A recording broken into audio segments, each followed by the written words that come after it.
warning, this is the Cowboy State Daily Morning Show with Jake. The new way Wyoming wakes up.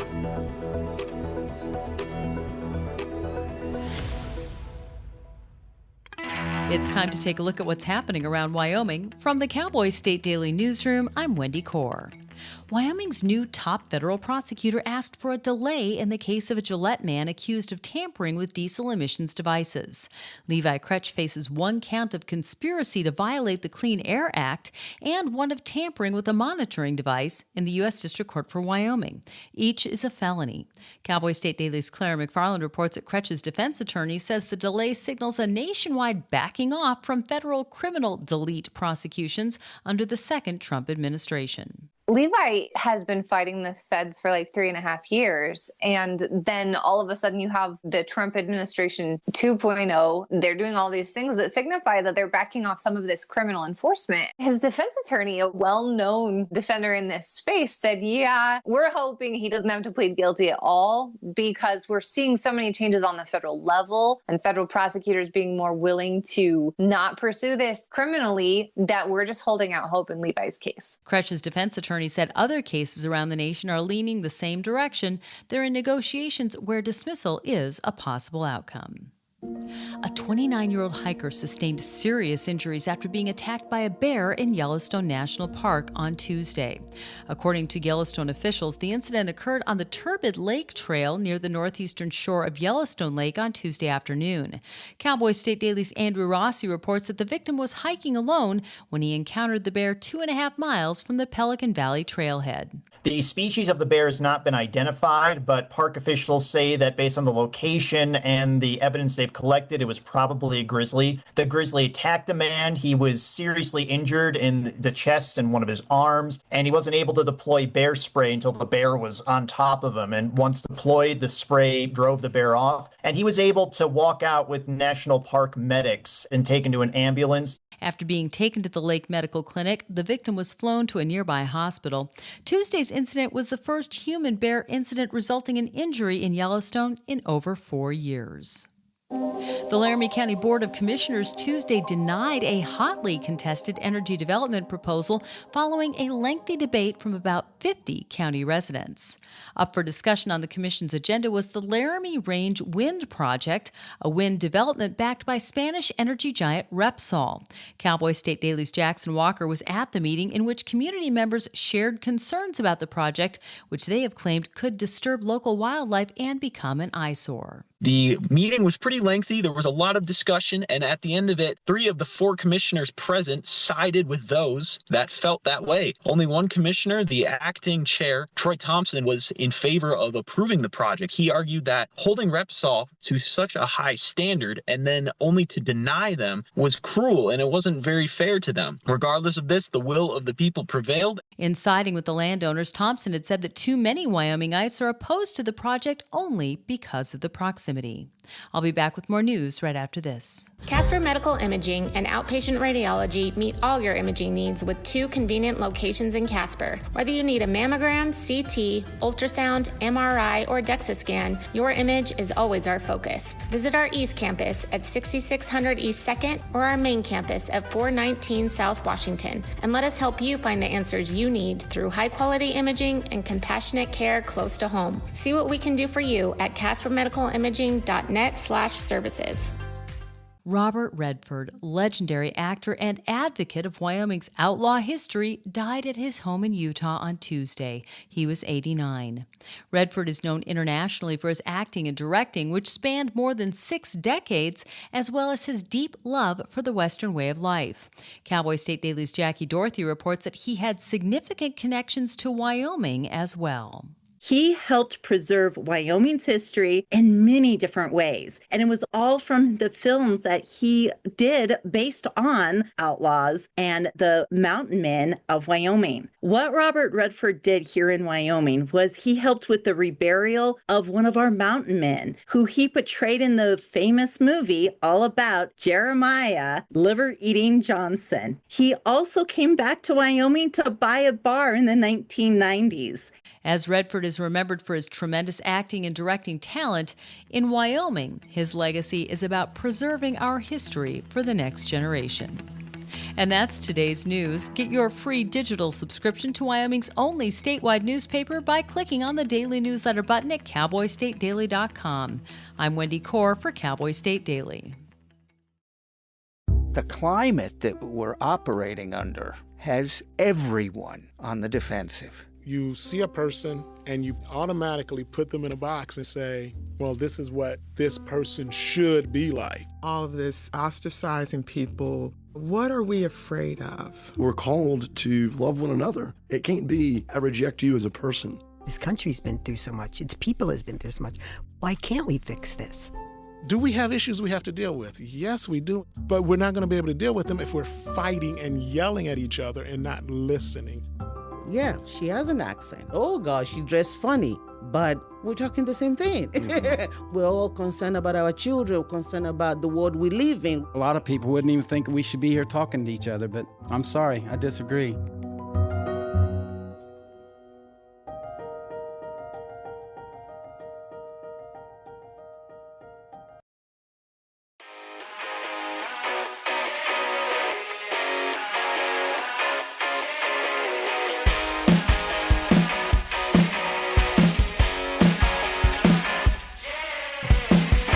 Yeah, let's get to it. Cowboy State Daily Show with Jake. It's a Wednesday, September 17th.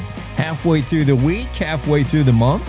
We would be all of the way through the week. This would be the weekend, if only we lived in the future. A future that Zoom CEO and Bill Gates and Jamie Dimon and others say is coming soon. We will have a 3-day week. Yeah, right. I have a 7-day work week, and it never changes. There are other countries more enlightened than the United States that have 4-day weeks. Belgium, Iceland, Japan, Spain, UK, France. They've all figured out a 4-day work week. They take Fridays off. I mean, Europe, do they even work in Europe? They take month-long vacations. Why do Americans toil away so hard? All Americans except for the millennials, of course. They're exempted. And we're going to talk to an expert on millennials today. He's a millennial himself, and he wrote a book on why millennials are getting a bad rap. I don't know about that. I mean, millennials definitely get a rap. I don't know if it's a bad, uncalled for, but we're going to talk to an author soon here in the first hour, Charlie Wells. And Charlie wrote a book about millennials, what that generation is, what it's become, and like it or not, that generation has the power to vote, A, and B, they're coming into the work. Like, it'll be soon here where they take over the workforce. Like, that's going to be who we hang the economy on, millennials. Oh, man. This is the group that brought us selfies. This is the generation that puts fun before work.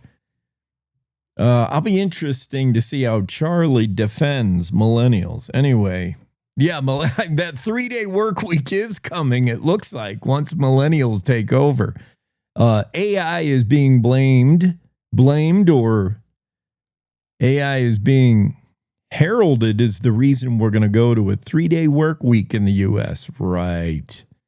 We're still in a 5-day work week when other countries who get it more are doing 4-day work weeks. And then some of us in the gig economy, or some of us who don't have conventional jobs, who have to piece together 4 different jobs in order to survive in Tony Jackson Hole, Wyoming. Some of us do the 7-day work week. I do an 8-day work week. Forget 3-day, 4-day. I'm on an 8-day work week. I know nobody's I'll play my little fiddle, play my violin. You can cry for Jake. Let's do a weather forecast before I... Wait a minute. Oh, I didn't tell you what else we're going to get to today.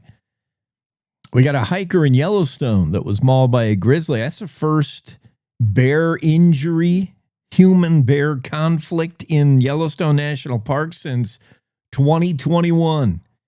For a long time, bears have been watching bison knock tourists over, and finally one bear said, "Hold my beer." You silly bison. All you got's a couple of horns. We got claws, teeth.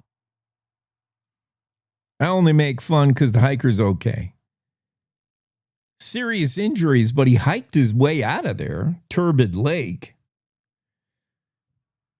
29-year-old solo hiker sustained injuries. Bear encounter Yellowstone. First such in 4 years, making national news. That huge wind farm project in the Laramie County denied by commissioners on a 3-1 vote. They don't want wind. They don't want any more wind in Laramie County. Oh, they already got the wind, but they don't want to make electricity out of it. Not interested. Where to go to see the vivid fall colors of Wyoming? Andrew Rossi has that story as well. What's going on at the F.E. Warren Air Force Base? It's like a frat house. It's like it's like Animal House times 10. And this is supposed to be a branch of the military, right? These are supposed to be kids who know better. These are supposed to be young men and women that wear the uniform of the United States of America. F.E. Warren Air Force Base. We already had the one kid who was playing around with his gun and it went off. And they wanted to blame the whole incident on the gun manufacturer. Sig Sauer. Ooh, the guns shoot themselves. The gun shot itself. 6 hours at fault. Well, it turns out there's more to that story. We still don't know a lot because whenever anything happens on a military base, the media is really not invited. Then you got the other incident. Some kid's got a gun and he shoots through the wall and hits another person. Now the third incident, the trifecta of F.E. Warren Air Force Base Animal House Part 3. 22-year-old accused of pulling a gun during a game of beer pong. These are what your military, this is Air Force. This is what the Air Force is doing. Whoever is the commanding officer of the F.E. Warren Air Force Base, dude, I'm ripping the stripes off your sleeve. You got to get a handle on your frat house over there. Third incident. Beer pong. There shouldn't even be any alcohol on base, on campus, at all. I don't know if this is on base, but this is the third altercation in the last 7 months. This goes all the way back to February, last at a Super Bowl party. That's how long it took F.E. Warren Air Force Base to finally become public with the information. Because, of course, they want to sweep this under the rug. It's the third time you've had incidents of alcohol, firearms, and trouble at the F.E. Warren Air Force Base. All the way back at a Super Bowl party when Dianito Bauzon is playing beer pong and they get to smack talking and somebody says something that Dianito doesn't like, and Dianito pulls his firearm, pulls his service revolver and sticks it in the gut of that guy and says, "I will kill all y'all." Oh, great. Great. This is your Air Force. This is your military, United States. Our first line of defense when the Chinese come attacking, when Russia starts dropping nukes, these are the guys at the F.E. Warren Air Force Base that are going to push buttons to send the Minuteman back the other way. Or the new Minuteman, right? We're now going to the Sentinel. Yeah. I mean, these aren't the exact guys that are pushing the button. At least I hope not. I hope Dianito isn't the one who's pushing the button to send the Fentanyl. First, you got to have to sober him up. He's playing beer pong on Super Bowl party. He was mad at another airman who said, one of the airmen accused him during the pong game of, you look like Diego from Dora the Explorer. And that set off Bullseye. He pulls his gun, sticks it in the gut of that guy and says, I'll shoot you and I'll kill all y'all. And he uses the N-word. Ooh. Yeah. Okay, this happened off base. Well, that's good. At some Airbnb. The whole case has been turned over to the Laramie County Sheriff's Office, and that's the only reason we even know about it now. Nobody would know. It'll still be hidden there on the F.E. Warren Air Force Base. Whoever is the top bird over there at the AF at Warren Air Force Base, tender your resignation or we'll rip some stripes out. You're in charge. The buck stops with the boss. And that's 3 strikes and you're out. I've had enough of these 20-somethings that are shooting off guns because they're drinking. And Dale Killingback with the story. I'm getting too wound up about it. SNAP benefits at risk. That's Wyoming food benefits. The SNAP program, it's about $3.5 million short. Funding, that's due to the big, beautiful bill, which didn't cover everything. And it didn't cover the federal program that gets food to the needy in Wyoming. How are you going to fill the gap there? Big question. Speaking of those Sentinel missiles, one guy's making a world tour. Well, an American tour. Matt Korda stopping by in Wyoming. Korda's with the Federation of American Scientists, co-author of the Nuclear Notebook. And he's in the Cowboy State Daily. He's been traveling all over the United States wherever nuclear weapons have been placed, which would be Warren Air Force Base, F.E. Warren Base. And he talks about a lot of things, including the $141 billion upgrade to the Minuteman III missiles. We're swapping out all the Minuteman IIIs. I don't know what you do with an old nuke. I mean, can we just fire them to get rid of them for fun at Iran?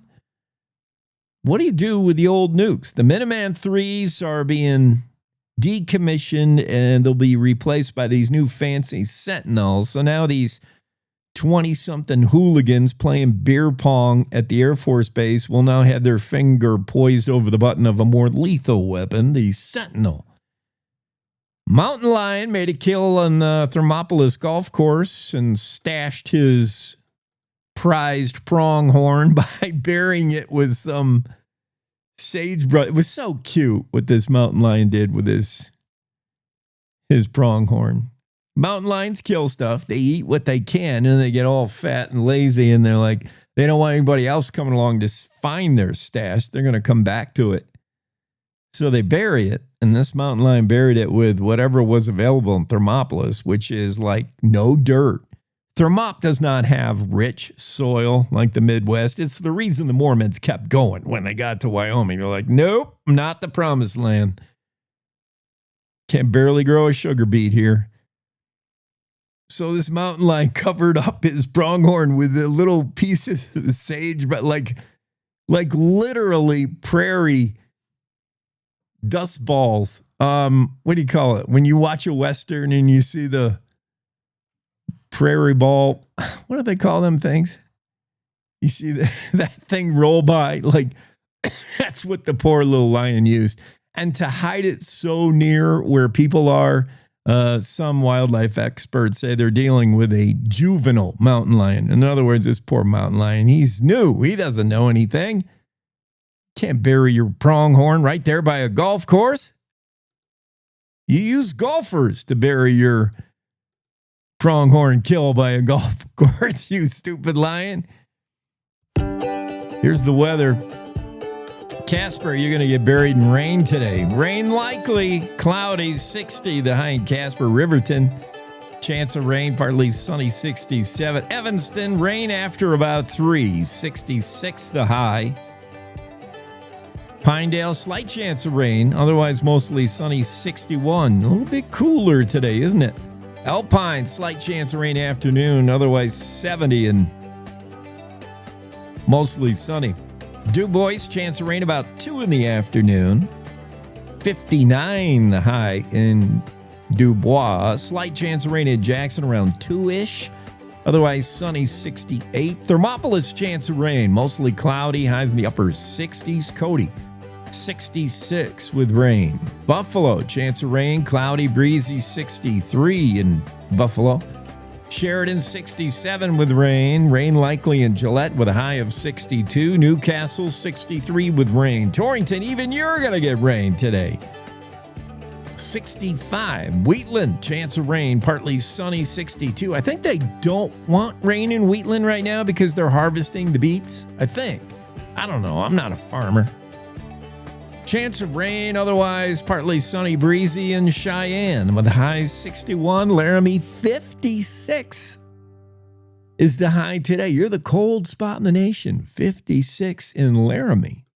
Ooh, that's chilly. Good thing the soccer team's out of town. So's the football team. We'll talk with Jared Petrino later today. We'll talk UW sports. The girls playing soccer somewhere, and they're not home, though. And the boys is playing football down there in Colorado. We take on the CU Buffs. I wish Greg Johnson was on this morning. We could smack talk. He's big CU. I'm UW because I live in Wyoming. Yo. And I know those people who live down there in Cheyenne and Laramie. Well, at least in Cheyenne, you're so close to Colorado that sometimes your allegiances can be questioned. Yeah, I'm looking right at you, Johnson, and all the rest of you that might like a Colorado sports team, like the Denver Broncos or the Denver Rockies. Boy, they stink. How can you be a Rockies fan right now? Yankees won.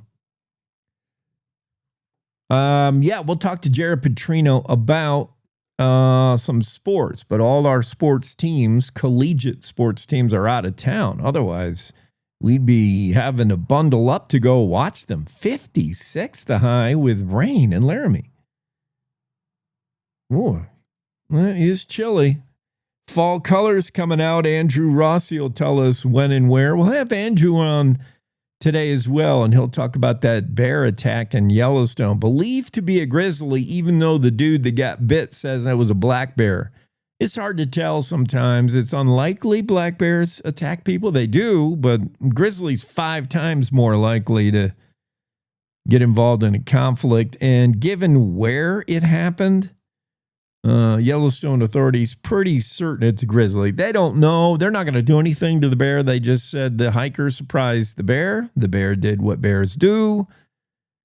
And all's well that ends well, I guess. The 29-year-old hiked out with first responders on his own. He's unnamed at this point, with what is being called serious injuries. As he's receiving medical care now. More on the Cowboy State Daily after this quick break. I'll dig into the stories of the day. Get ready. It's a Wednesday and the weekend in our new futuristic 3-day work week. Wyoming is a big state. There's so much ground to cover, so many stories to tell. But the Cowboy State Daily News team is up to the challenge. I'm Wendy Core, host of Cowboy State Daily Video News. Whether it's politics in Cheyenne, energy issues in the Powder River Basin, or grizzlies in Yellowstone, our talented crew of experienced journalists are out there finding and telling the stories that matter. What's the best restaurant in Dubois? Renee Jean checks it out. What's the most recent Supreme Court decision mean to into our everyday lives. Claire McFarland explains. How is the upcoming elk hunting season shaping up? Mark Hines lets us know. Every day, I talk to the reporters who are covering the topics, issues, and people that are important to Wyomingites, and in our daily newscast, I bring you those stories. Tune into the Cowboy State Daily video newscast every morning, only on CowboyStateDaily.com. This is the Cowboy State Daily Radio Network. Hi. I'm your retirement fear, but don't be scared. You're still in pre-retirement. Does that mean I have more time to plan? Precisely. Here, this is pretirement.org. Retirement savings options? Potential tax breaks. Move. This isn't scary. I'm doing it. You got this. Visit thisispretirement.org for free resources to help you customize your action plan.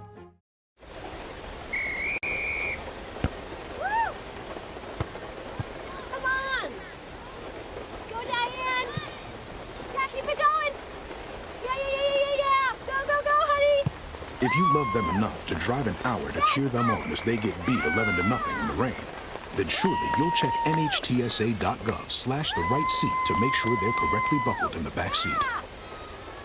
Throw that ball, Diane. Woo! You got this.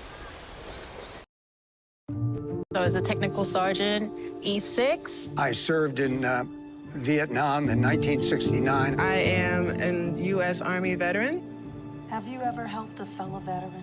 Of course. Yes. Try to always be there for each other. I do my best reaching out to my brothers and sisters in arms. Have you ever asked for help yourself?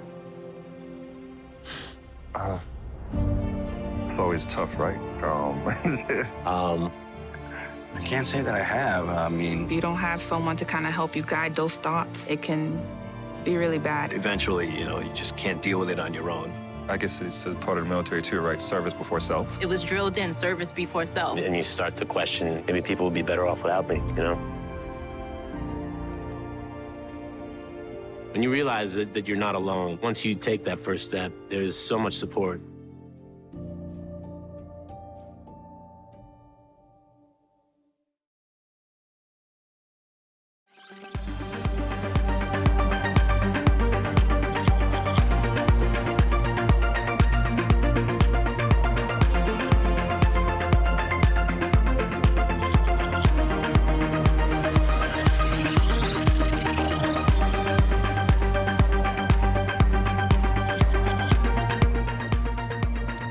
Cowboy State Daily Show with Jake. It's Wednesday. Let's talk about that hiker that was mauled by a grizzly bear in Yellowstone, 29-year-old male.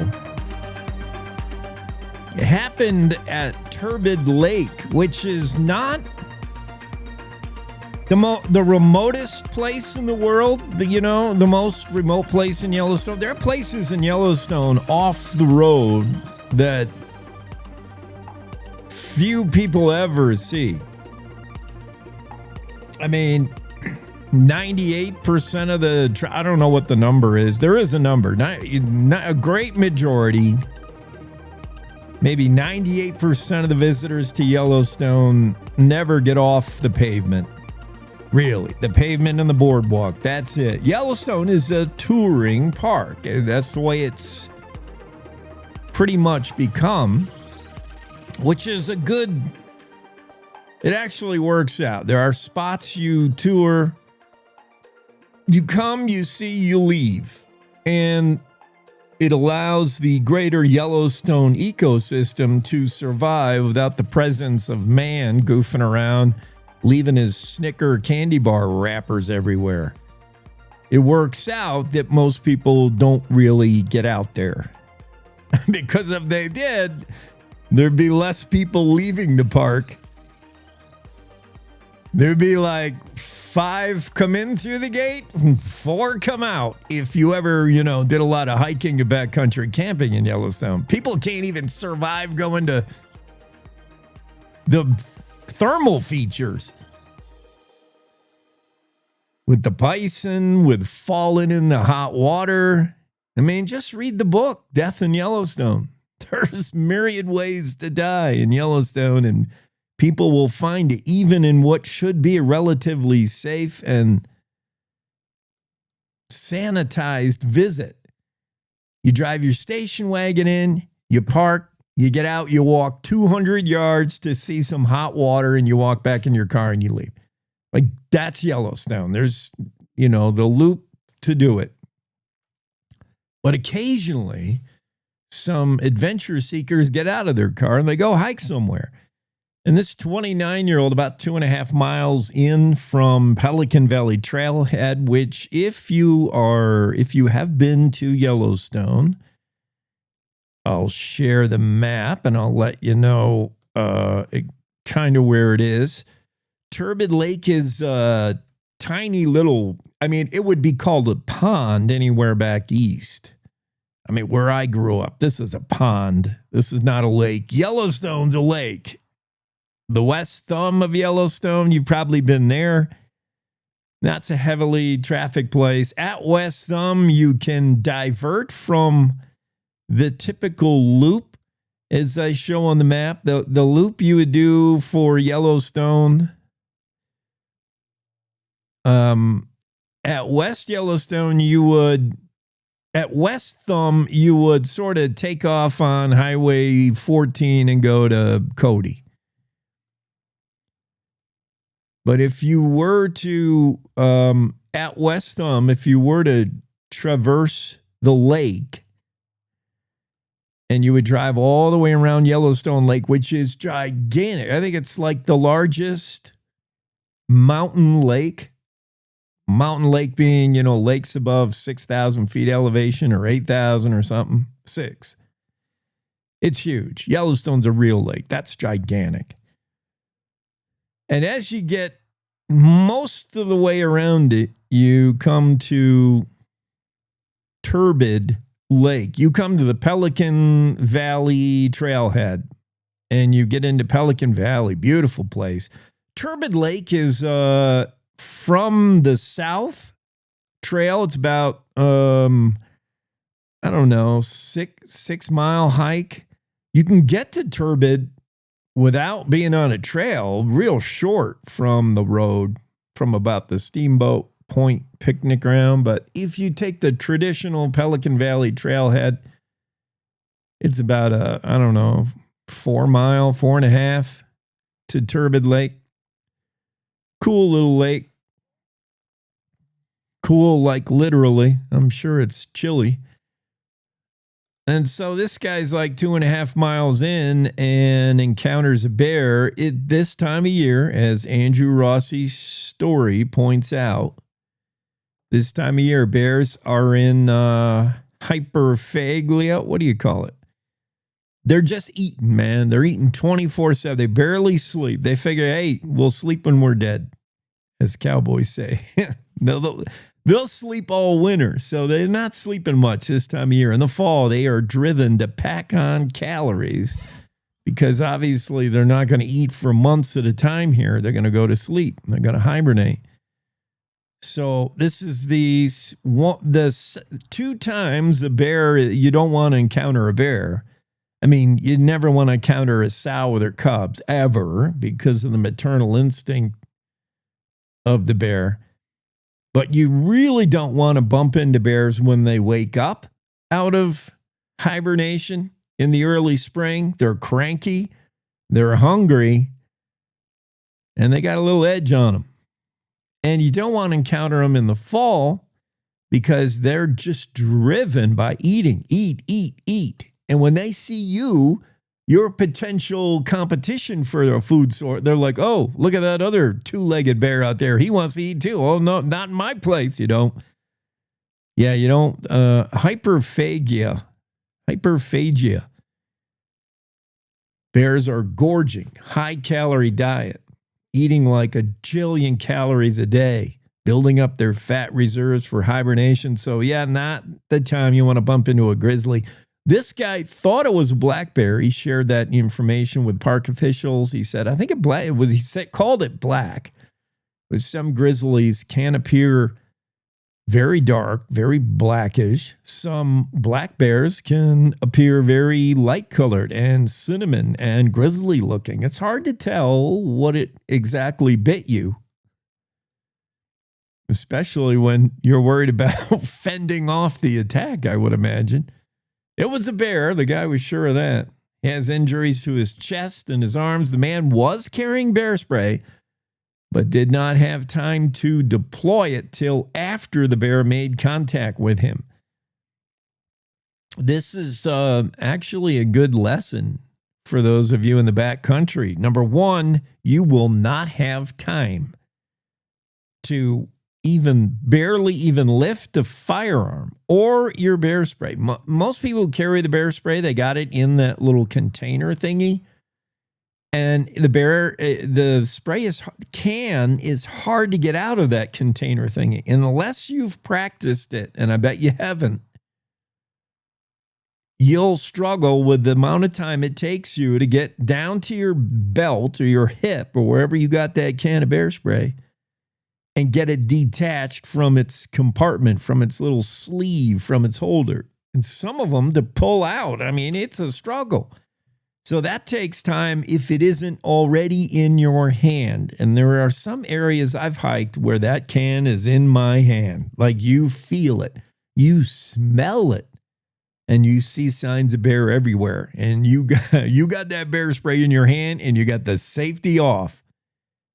And that's kind of that's your only chance of being able to deploy bear spray in time, because there's also the safety.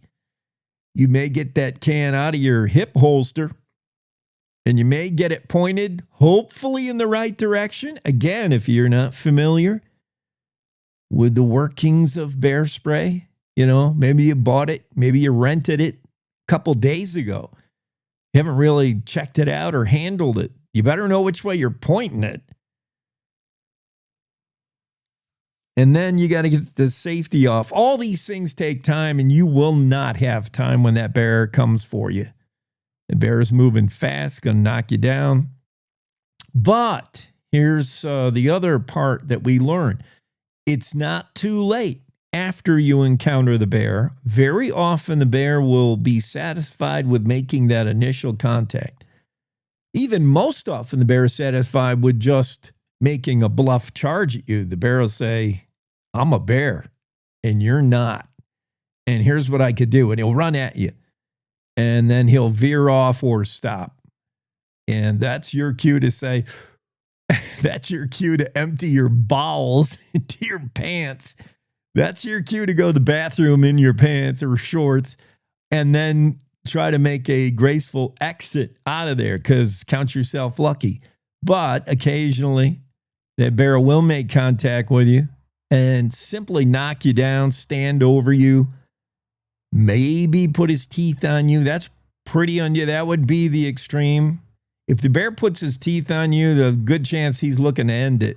But likely he's just going to knock you down, rough you up a little, and then he'll walk away, he or she, the bear, almost always, will then walk away a little distance and then turn and look at you saying, is the threat eliminated? Have you had enough? It's the look you get from that bear. Is that going to be enough for you?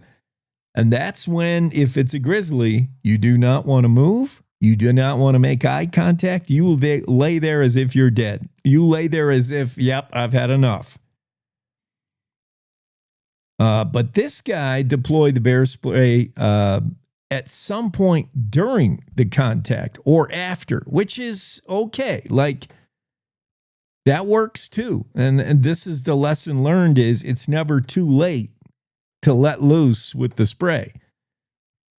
And he did, and that was enough for the bear to say, well, this sucks.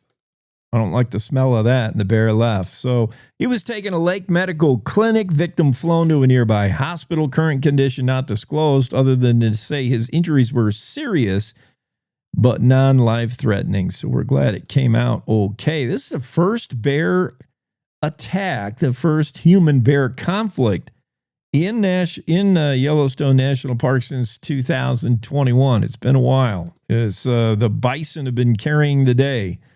It's been buffalo, the fluffy cows, if you're doing the scoreboard, fluffy cows, 12, humans, 0 over the last 4-year stretch. And finally, the Bears now getting involved. Andrew Rossi has the story, and we'll be with him later today. Let's take a break here, and I'll get Charlie Wells onto the scene. We're going to talk about millennials and why we shouldn't be giving them a hard time. Charlie got some explaining to do. Want to stay in touch with what's happening around Wyoming? I'm Wendy Core, host of the Cowboy State Daily video newscast. From Mountain View to Upton, from Jackson to Cheyenne, our reporters are out there finding and telling the stories that matter. Every day, I talk to the talented journalists who are covering the topics, issues, and people that are important to Wyomingites. And in our daily newscast, I bring you their stories. Tune in to Cowboy State Daily video news every morning, only on CowboyStateDaily.com. You're listening to the Cowboy State Daily Radio Network.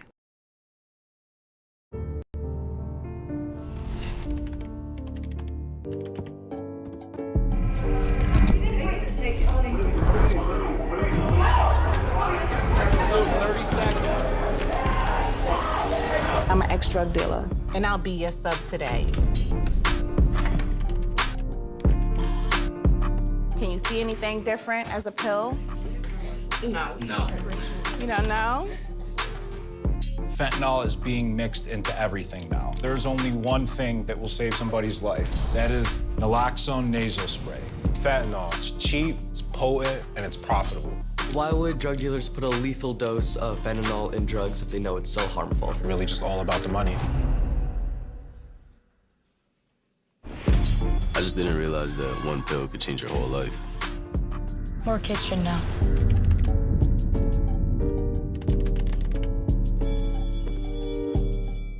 In today's digital world, it's hard to know who to trust. Your local TV and radio stations bring you the facts. Misinformation and deep fakes flood social media, but broadcasters deliver verified and accurate news. For news, emergency updates, sports, and entertainment, turn to your local stations. Text TV to 52886 and urge Congress to support the vital local journalism broadcasters provide. Did you hear? Todd's in the hospital. Who's Todd? He got a collapsed lung from vaping. He thought it was cool. Not cool. Promise you won't vape, Emma. It can lead to a lifelong addiction, and we can't be friends if your lungs collapse.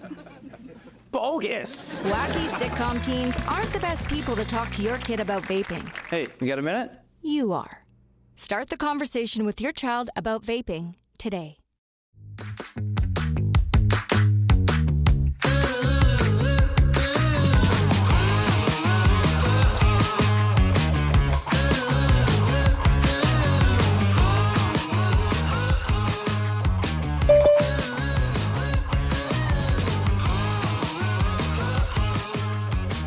It's the Cowboy State Daily Show with Jake back on a Wednesday. Charlie Wells should be here. Let me get into the Zoom room. There he is, right on time. How about that? In fact, Charlie, very punctual for a millennial, I will say. I'm trying. Dude, I can't. Yeah, I'm a boomer, man. So this could get I don't know. Let's take it there. I'm not scared. Okay. Bring it at me. I love it. Your book. I have a lot of authors on. Some I'm excited to read their books, some not so much. I really need this book. I can't wait. That's kind of you. I just thought you were going to say something else. No, I'm very interested. Charlie Wells, author of a book that you've got to read, What Happened to Millennials in Defense of a Generation. Now, millennials first. Let's start off for people who don't know. We got, Gen Z, we got millennials, boomers, we got all these. The millennials kind of give me what are their characteristics? What are the who are you? Yeah, so there's a lot of kind of different labels for us, but basically we're people who have roughly been born between the years of 1981 and 1996. So people who are kind of in their very late 20s, about 29 to 44. So these are people who really kind of remember growing up in the very late 80s, kind of throughout the 90s. That is our cohort. Now, that's the facts, just the facts, ma'am, definition. It's a generation, let me define from my boomer perspective. This is the generation that begot the selfie and the cancel culture. Their economic behavior is packed with fun first, work second, and lavish short-term discretionary spending. These Peter Pans delay adulthood. They delay marriage and kids and growing up in general. They're the reason. They're the reason the Starbucks line is out the door and never moving because they're ordering we're on their the apps. No, we're on the apps, okay? We order before. Oh, that's true. But yeah, look, there's a lot that's been said about us, right? I think that there's this narrative that we were these kind of like lazy, narcissistic, entitled children who were not growing up. There literally was a Time magazine cover story that said that we were lazy and narcissistic. They ultimately said some pretty good things about us. But, one of the things that happened with millennials, and I think one of the reasons why there were a lot of stories about us that aren't necessarily negative, we were going through this really awkward point in early adulthood, kind of entering the labor market at a time when social media was taking off, right? So one of the points I make in this book is that, look, every generation between the ages of maybe 18 and 30, when they're kind of starting work, is pretty awkward, right? We all remember that first job, making mistakes. I remember my very first job. I was working in a newsroom, and I made the mistake of going into the office of a pretty senior person, didn't talk to anyone before, just stopped in to say hello. That was a big faux pas, and you might think that was maybe me being a little bit narcissistic, a little bit entitled, but there was a lot written about us, a lot said about us, because it was easier to kind of view that time, and there was a record created for us. So I kind of want to re-examine that period and try to make people maybe bring a little bit more nuance to the debate and the discussion about generations. I like that. I like to drill down a little. I like to learn how it is that people came into being. And again, these are generalizations, stereotypes that don't apply to everybody. Charlie Wells, by the way, award-winning reporter at Bloomberg News. You've probably seen his work. He's covered finance, tech, real estate, culture, economy kind of stuff. Was at the Wall Street Journal, so The Economist. So you're economy centric. Let's talk about money. Yeah. Yeah. Let's talk about what it's like for millennials to grow up when the economy's booming. I mean, it's screaming. Then all of a sudden, it's not. Now the economy's not going. You grew up in the cell phone internet era. What does it mean for economy for millennials? They're like, wow, we were born, everything was great. Now it's going the other way. What does that mean? This is that, right? I think this is when one of the big narratives of this group of people who are now kind of in their late 20s, mid 40s. Basically, we came of age in the mid 90s, and the personal computer was developing, the internet was developing, the economy was going really well. And, it had only been a few years since the fall of the Berlin Wall, right? There was this kind of feeling of, wow, like the US is on top, capitalism, liberal democracy has won, we're kind of at the end of history. There literally were articles around that time talking about, oh, well, we've reached the end of history, at least politically, right? Then 9/11 happens, right? There's this huge challenging, there's the war on terror, there's the war in Iraq. We get this huge challenging of this idea that we had been told as at a really formative point had kind of been settled, right? And maybe it wasn't quite so settled. And then we get, of course, as you were talking about, to the recession where the numbers against millennials were tough, right? There was a point in 2009 when 1 out of 5 young people was unemployed. So if you wanted a job, you just couldn't get one. I remember this specifically. I know a lot of millennials do. And this has happened to a lot of generations. But I think something that was unique about millennials is just the kind of arc of that story, right? So this huge upswing in the 90s, and then you get this really sharp turn kind of as we're hitting adulthood. And something that I really wanted to explore in this project too was just this idea of adulthood, because actually we do do get, as I was kind of talking about, this reputation of millennials who kind of never grew up, who have been kind of perpetual children. We've been adults for a long time now, right? So the oldest of us started turning 18 in 1999. That was over 25 years ago. And so what I try to do in this book is just take a moment, right? Take a moment. Let's look back at that past quarter century. What's happened? What's changed? We know that the answer to that is a lot. How has that spilled out to us as a group of people as we enter the next phase of life? Covering ages 29 to 44, that's a big span. Tell me about, how do you tell the stories of Millennial? Besides, spoiler alert, Charlie Wells is one. How do you tell the story? Do you reach out to, I imagine, dozens of people? You tell their story, yes? Well, this was a big challenge. And I think one of the big debates here, just about any time you're talking about a generation, can you really tell the story of 72 million people? Like, can you actually do that? I think it's kind of a bold thing to try to do that. And it's not without its challenges. I think, any sweeping generalization is going to miss parts of a story. And I tried to deal with those constraints. I think one of the ways I did it was by looking at kind of big, data points, these kind of turning points in life in our adulthood so far, looking at what, powerful people in politics, people in Washington, people in Wall Street, people in Hollywood, et cetera, were doing. But something else I tried to do to at least address the challenge of the difficulty of kind of talking about this huge group of people. Millennials are now America's largest living generation, 72 million, is talk to everyday people, right? Talk to people from different parts of the country, different states ranging from California to Ohio to North Carolina to people in New York. What was it like to kind of live through some of these key moments for people who were directly affected? So people who maybe, one of the people in my book, her father died in 9/11. And I was just like, what was that like? How do you live a life after that hugely public, hugely pivotal moment? But people who maybe had more everyday lives, right? People who are kind of navigating the difficulties of an economy where it's really hard to buy a home, where it's really difficult to manage student debt. And so it was kind of those two things, looking at the really big picture, but then also looking into kind of the everyday life of a number of people across the country. Yeah, the macro puts things in perspective. You really can't, you can't know anything unless you build the big picture. I like that.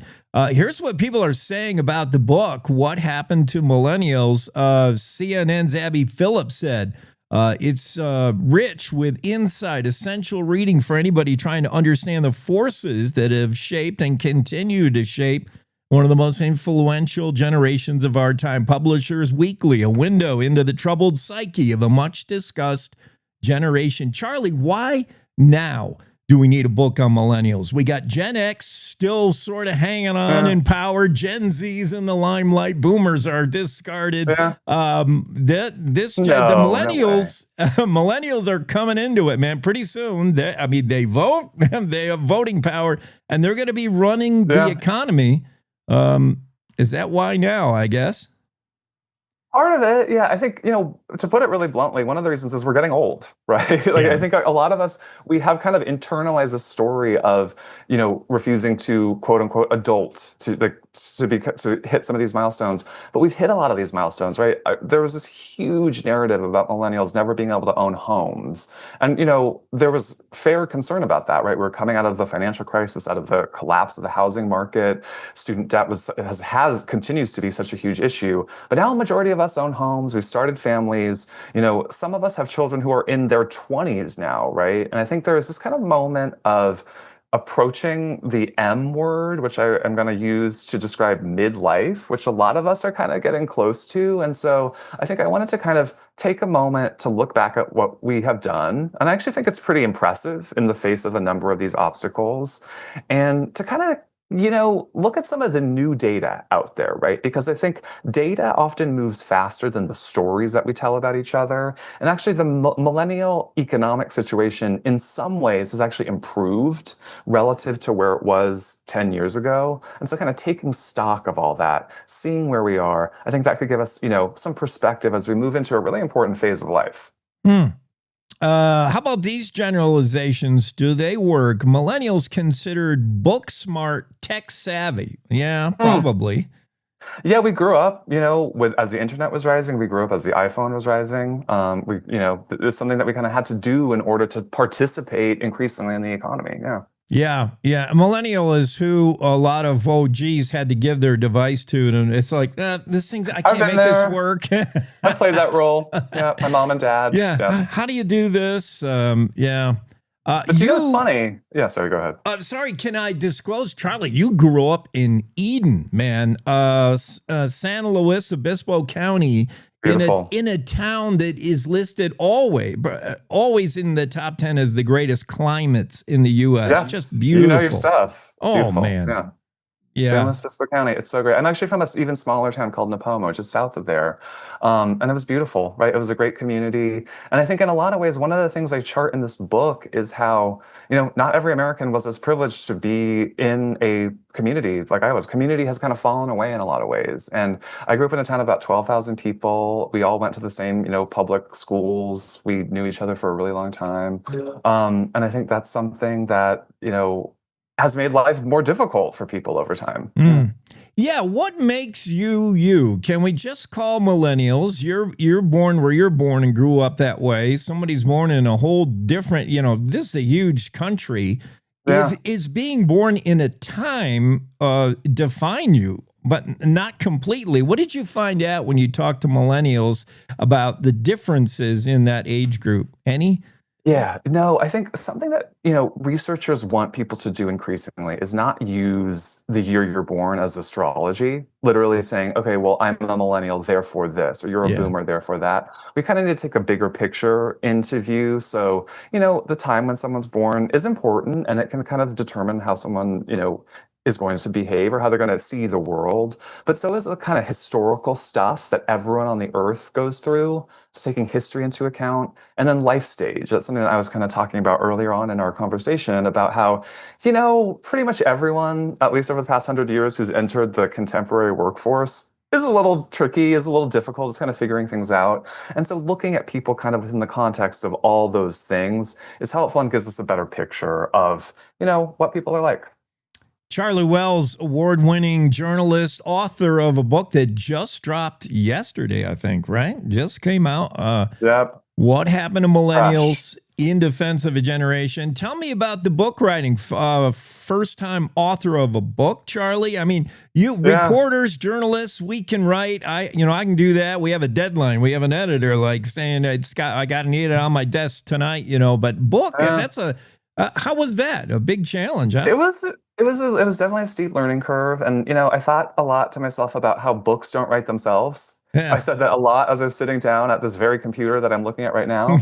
But again, as I kind of have been thinking more, it's kind of this idea too, books don't write themselves, but neither do writers. Right? Like, and I'm not talking about plagiarism. It's more, there's a lot of people who influence you, either directly or indirectly, your editors, your, people who are fact checking, the people that you have the honor of speaking to on the record for projects like this. And also just people in your own life, right, who say things and then it makes you think about something else. So I think something that I'm learning is how collaborative a book is, because there are so many words, right? There's so much that you're coming from and so much that's influenced you. And I think that's something I've been reflecting on a lot. Yeah, it takes a village. We all can't be, what's his name, who sequestered himself to write in Wyoming all the time. And even that person, right? There's so many influences that come from other people. So it's, that's something that I've really learned. Charlie, I'm excited for you. Excited for the book. Where do we get it? Obviously, bookstores. We want to promote and support our local bookstores, but the big giant Amazon will be carrying it as well, I'm sure. Where do we find this book? This is going to sound like a very millennial answer, but if you just Google Charlie Wells Millennials, you will find your preferred place to buy it. And I appreciate the support. All right. Charlie, thanks so much for coming on. I really am excited to read this. I'm going to read this. I'm fascinated with the millennial, with all the generations and how they either, because I have nieces, I have family members. I'm like, you so fit this generation, whatever it is. I'm like, but they might surprise you. They might surprise you. Charlie, awesome. Thanks for getting up. You're probably in New York to be on this kind of time schedule. Yeah. Thank you so much for having me. It's a pleasure. All right, buddy. Have a great morning. Thank you. You too. Cowboy State Daily. It's Charlie Wells. Check out that book. I'm excited. Millennials, they do get a bad rap, mostly because they're standing in front of you in the Starbucks line, like I said, ordering a venti iced Americano with 5 shots decaf, almond milk, extra ice, 8 honeys.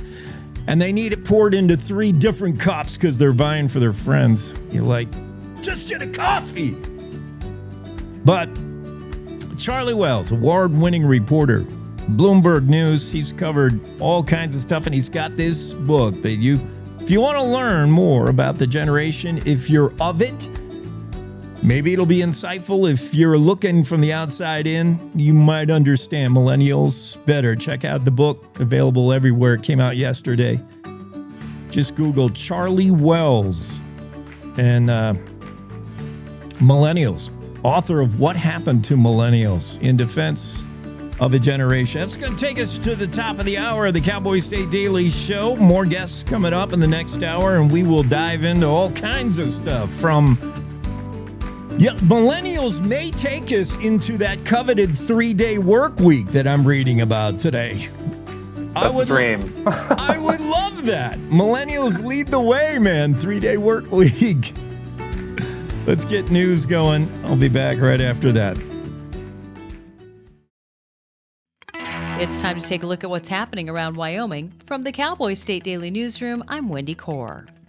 A 29-year-old hiker sustained serious injuries after being attacked by a bear in Yellowstone National Park. Cowboy State Daily's Andrew Rossi reports that the victim was hiking alone when he encountered the bear 2.5 miles from the Pelican Valley trailhead. And he wasn't able to deploy bear spray until the bear was on top of him. And once deployed, the spray drove the bear off. Tuesday's incident was the first human bear incident resulting in injury in Yellowstone in over 4 years.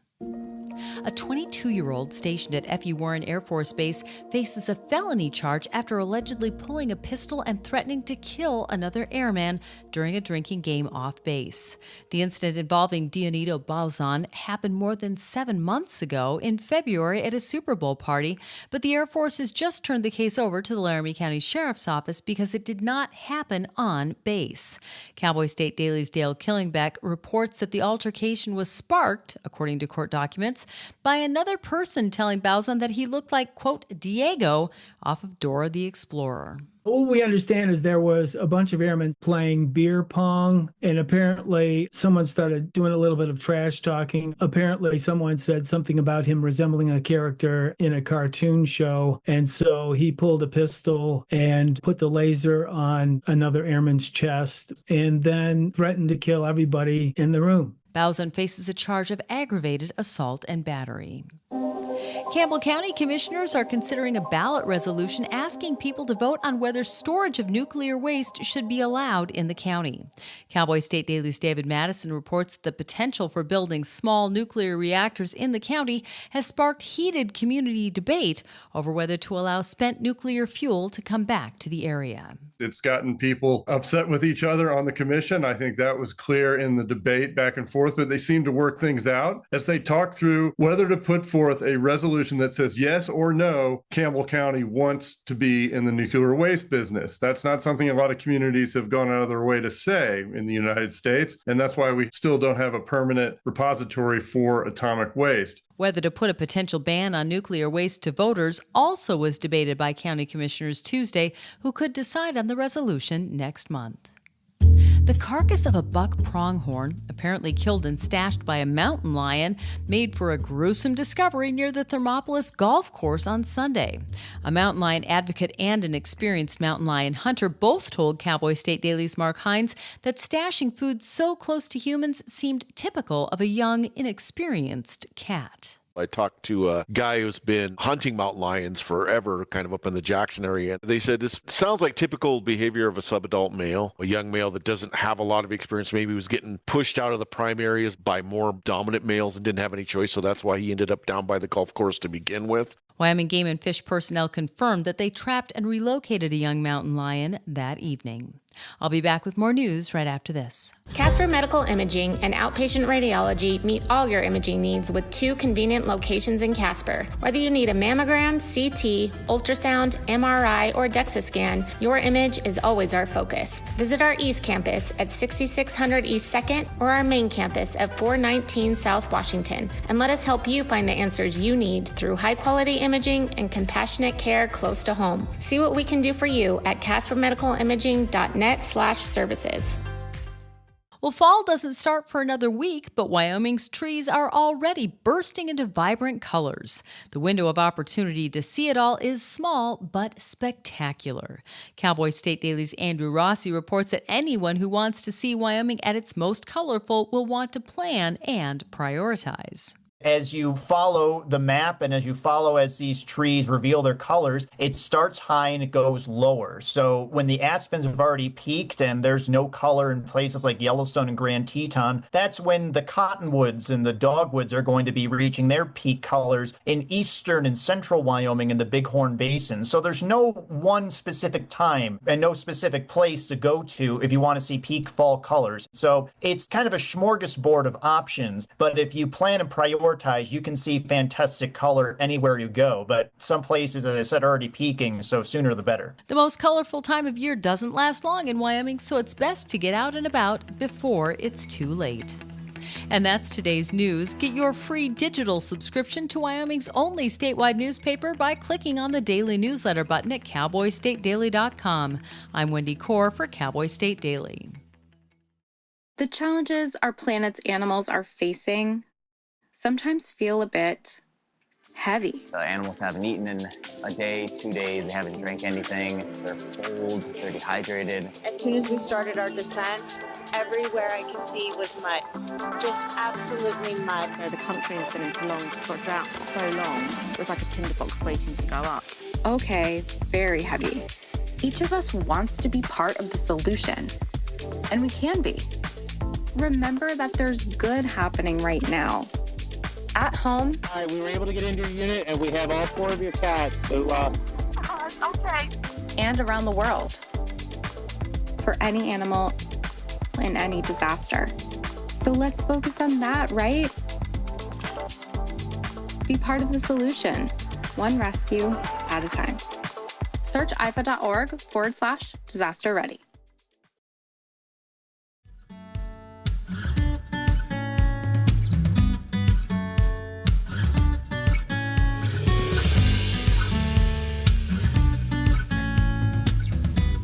Cowboy State Daily show on a Wednesday, and we bring into the discussion CEO of Black Mesa. It's Joshua Payne. Josh, how's your Wednesday going?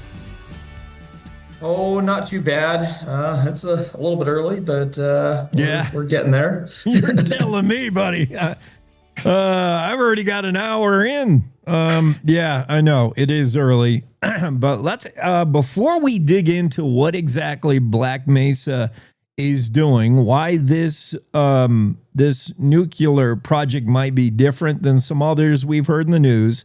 Well, let's start there. Let's because right now in Wyoming, this modular nuclear thing, we're talking about it in Bar None, we're talking about it in Rock Springs and Gillette. Black Mesa is the outfit that is, I believe, already inked a deal early in the year with the Department of Defense, DOD. You've set up shop in Evanston. You basically have agreed to provide the Department of Defense with these modular, tactically mobile nuclear reactors that are going to replace all those old diesel generators. They're going to be better. They're going to be stronger. They're going to be faster. Superman kind of power. So that's what you're doing, and it may branch out from there. I don't know, but you're running Black Mesa. That's who Black Mesa is. That's the outfit in Evanston with DOD. Yeah, how'd that come about, and do I have it sort of right, Josh? Yeah, you've got kind of the general gist of it. Basically, we went under contract with the Army. They're the Army DevCom. They're Development Command back in January to work on doing RDT&E, research development testing, on a portable fission generator. And we're looking to replace a subset of like the really small generators that DoD uses. And right now we're in basically research development phase. R&D to actually turning on a reactor is about 4 years. And this whole thing kind of came about from, looking at the state of the nuclear industry in the US and how we basically hadn't built any reactors in about 50 years, and what it would take to actually get something built and running, and then figure out a good niche for it and good application space to really do some good. And so our goal is to basically provide the warfighter with some enhanced logistics capabilities. We're more of a logistics solution than an energy or power solution. We're actually lower power than most diesel generators and heavier, and kind of on paper worse in many ways. But the big thing is you turn one of these things on and you've got, at full power, you've got 6 years of fuel. If you're running lower power, it will last even longer. So it's about the equivalent of like 500,000 gallons of diesel.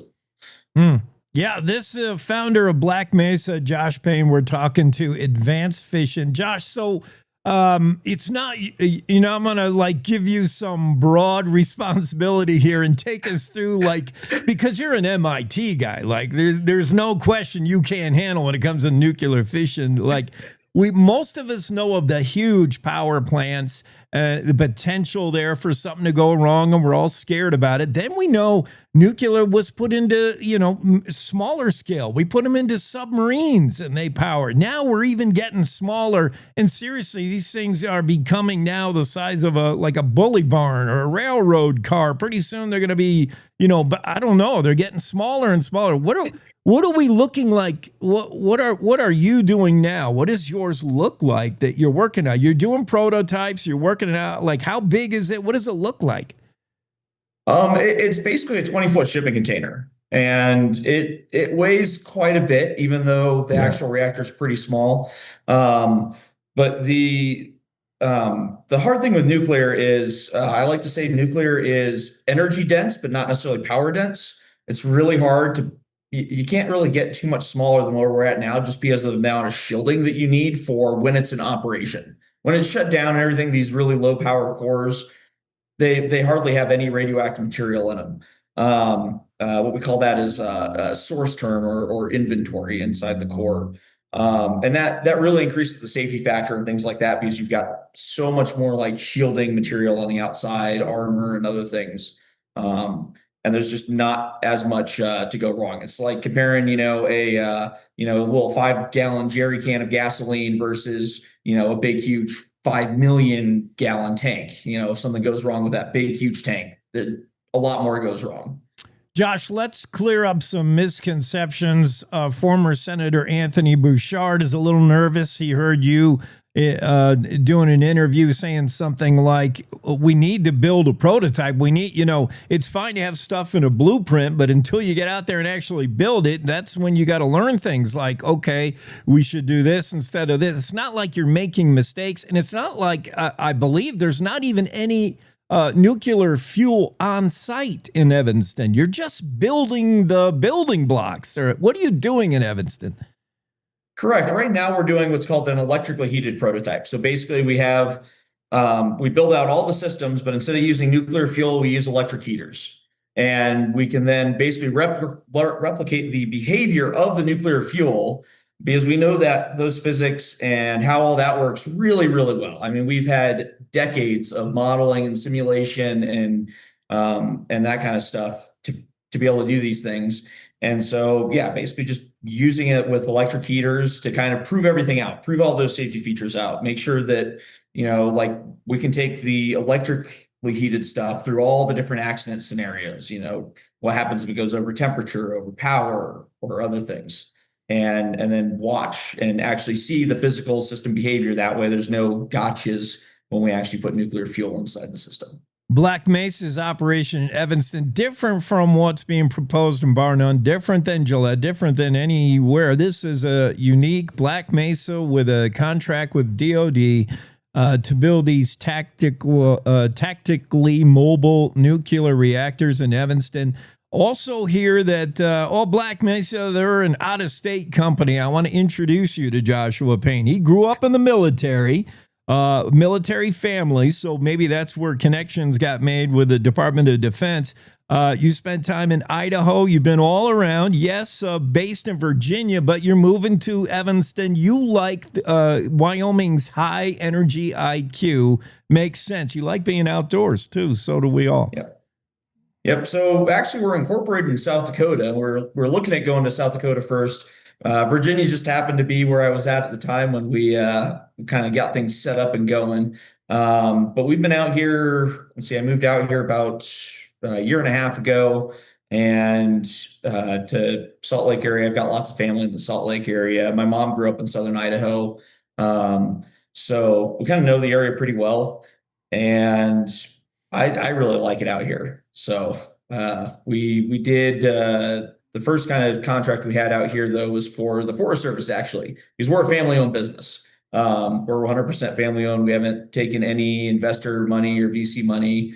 We've kind of declined a lot of offers because we don't think that a lot of other like VCs and investors know how to kind of properly run a nuclear company in terms of just management strategy and all that kind of stuff. So that's kind of where we're at. As you probably already learned there in Evanston, you're going to have to become a Red Devil fan. Go Big Red. I can get you one of those big foam red fingers and say we're number one. Yeah. I've called a few games for football and basketball down there in Evanston. They love their Red Devils. What's the timeline look like? This be a long time before you're actually selling one of these units to the Army. I mean, what's the scale? I mean, this idea, I imagine, that Josh, you hatched out of your super brain was back of the cocktail napkin sketching. Now it's probably gone to AutoCAD, and pretty soon we're going to put it on the ground in Evanston. How long before you're actually selling one? It's probably going to be another 6+ years before we're actually fully selling them. It's kind of what we're looking for. I mean, basically we have to get through the different stages of electrically heated prototypes to like a full nuclear, test system that'll be run and operated out most likely to the Nevada National Security Site, Nevada Test Site, which is an area about the size of the state of Rhode Island, about an hour to the west of Las Vegas. And then from there, we basically will take that system, we'll take it apart after we run it for a little bit and put it through its paces, see if anything went wrong inside of it that we don't necessarily know about. And from there, do, some minor design changes and modifications based on lessons learned before we do what's called low rate initial production, which will be about 5 units over 2 years or so, and then just kind of slowly, steadily work our way up. We're really small right now. We're about 10 people. So we hope to scale up to about 30 to 40 people over the next 3-4 years. And then eventually up to about 200 or so once we start getting into major production. Oh, wow. Nice. Yeah, that was my next question. How many hires locally, in Uintah County, in state? How many hires you anticipate? Yep. So it's about 40 over the next 3 years or so, 200 over the next, 6 to 8 years. And those would all be local jobs here in Evanston. So we're bringing it. We've brought in a few people from out of state. We've also been able to hire some people locally. Actually, I think it's about a 50-50 mix so far. So It's been pretty good. And just touch on one last thing, Josh. Josh is founder, CEO of Black Mesa. Touch on one thing when it comes to safety. That's all people want to know about nuclear power and that kind of energy. We know oil, gas, coal. We're learning solar and wind, but what we know of nuclear and advanced fission is potentially radioactive and dangerous. What about the safety measure? I'm sure there's bureaucratic red tape, like there is safety on safety on safety built in, right? So the nuclear industry is the bar none, the safest industry in the world. Over the last 50 years here in the United States, there have been about 14 total deaths in the nuclear industry and related to the nuclear industry. 14 over 50 years. That is just, nothing else comes close. I mean, every year you've got like, houses randomly explode from natural gas leaks. I've heard of like sugar plants, sugar factories explode and kill like 80 to 100 people. This is by far and away the safest industry. And like half of those deaths too were just like general like heavy industry accidents. So it seems like steam pipes, a steam fitting or something bursting, or, a heavy crane or something falling on somebody. Yeah. And even those accidents are so much lower than everything else because of the safety culture and everything. Like as a nuclear engineer, we think about the safety implications and all the what ifs just constantly. And how this might impact things. And then, because a lot of times it's literally in our backyards. As nuclear engineers, we live next to nuclear power plants and we run them and we work in them and things like that. So it's not lost on us, and our families live there too. So this agreement with the Army, with DOD, we know that military has been instructed from powers on high, wherever that is, I think Washington, D.C., that they got to get off the grid. They've got to get their own source of energy, power, just in case, what goes down. And is that part of it? Is that what we're thinking? Is all of a sudden now we see, well, let's step in our mobile nuclear reactors. That'll be the right idea. Yeah, basically, most of our stuff is primarily targeted like off-grid operations. Like we can't match, and we're not looking to match like grid powered electricity prices and things like that. Yeah. We're looking for, our system is for when you're having a bad day. Keep the lights on and keep things running. When everything else goes wrong, our system will be there. Yeah. So cool. I like it. I saw some pictures of the prototype, man. This looks cool. And, someone like me as a potential consumer, I click on that and I'm like, that looks so cool. What Black Mesa is doing. Joshua Payne with Black Mesa. That's the Evanston-based outfit that's worked a deal with the DOD to sell them some of these smaller modular nuclear units. Yeah, that's the future. I like it. Thanks for being on, Josh. Appreciate it. We learned so much more now. Yeah, thanks. It was a great time. Thanks. All right, buddy. Have a great Wednesday. Cowboy State Daily Show continues. We got to get Don Day in here. He's our weather guy.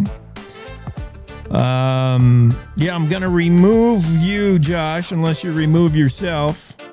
Adios. Have a great week and weekend. And we're going to get Don Day in to do some weather forecasting. I did have a question for Don that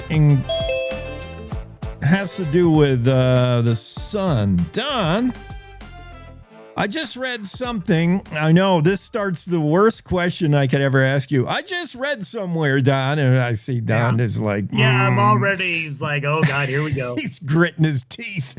About the sun is all of a sudden like come back to life, they said. We were supposed to be in a period of reduced solar activity, and scientists are kind of surprised that the sun's acting up again. And it made me think of, obviously, the sun's influence on, throwing out solar flares that mess up with our electronics and things like that. But obviously the sun is like one of the biggest influencers on weather other than the oceans.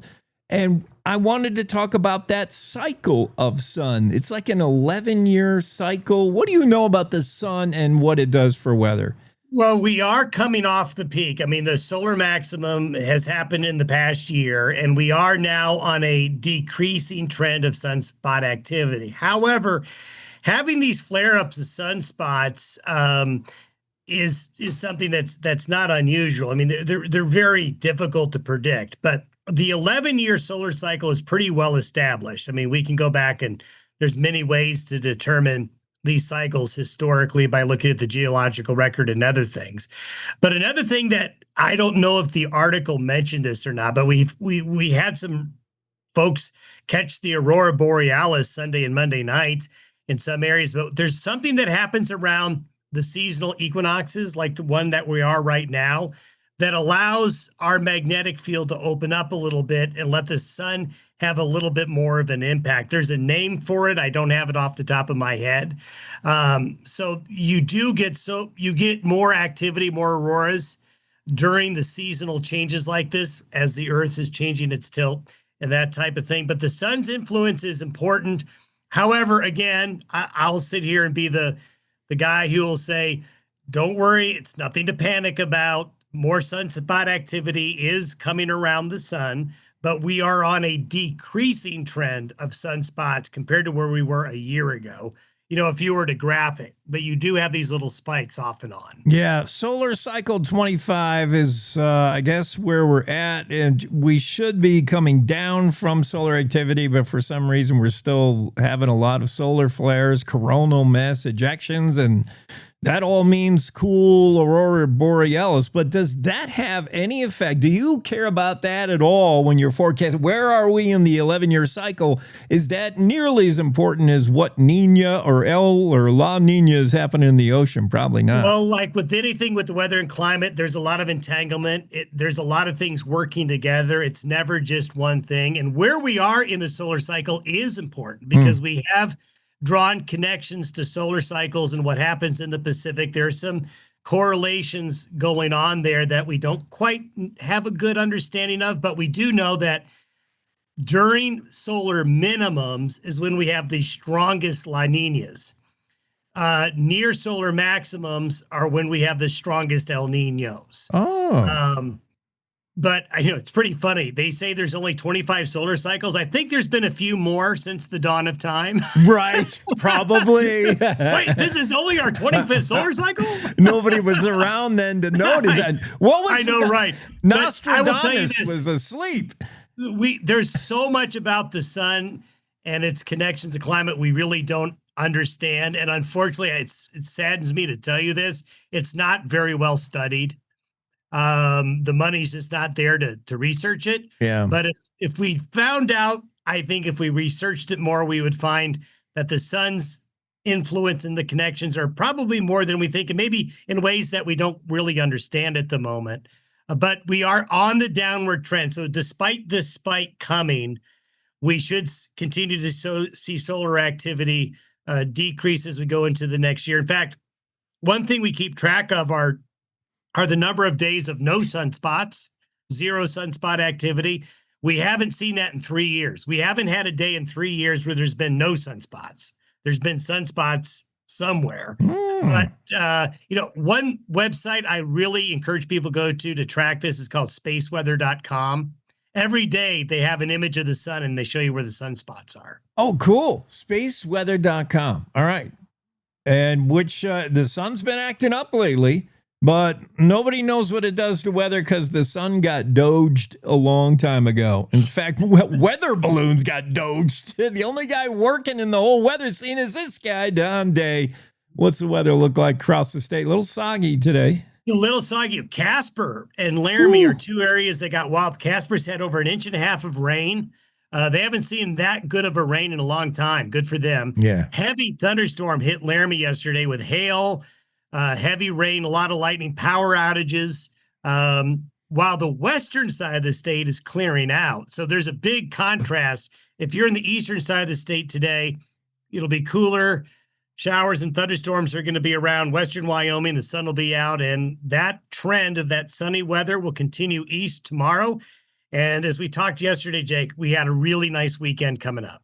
We do, but today in Laramie, 56 and rainy. I mean, dang. Sorry, Laramie. Tomorrow, we're going to get even more crazy with the tinfoil caps, Don. I want to talk seriously about polar cap shift. I think we're heading into an era where the polar caps are going to change places. And what is it going to mean? All right. I'll be ready. All right. Thanks, buddy. Have a great Wednesday. Bye. Cowboy State Daily and Don Day. Day weather forecasts. Day weather is still rolling despite cuts, despite the government saying you don't need so many weather balloons. And nobody's really studying what the sun's doing to us, at least not enough. Let's take a break. Cowboy State Daily Show will be right back with more. Stay with us.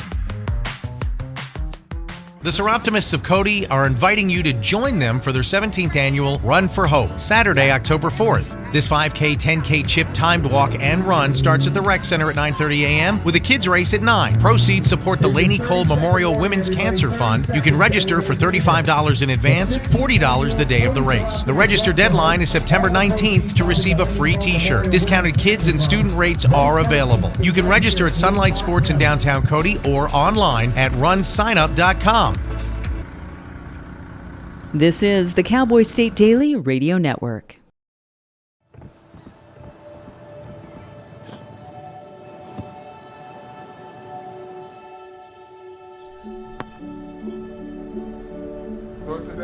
I don't remember how it started.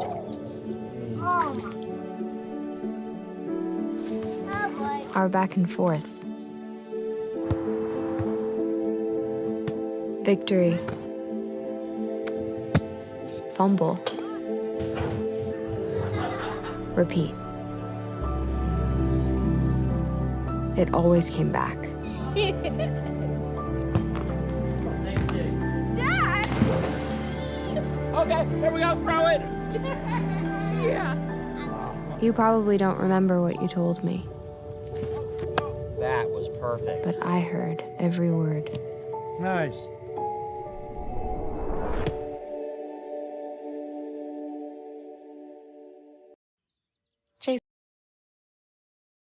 Jason, let's go see your room.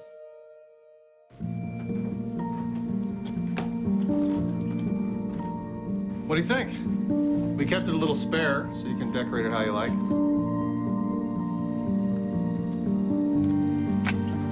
Dinner! Go.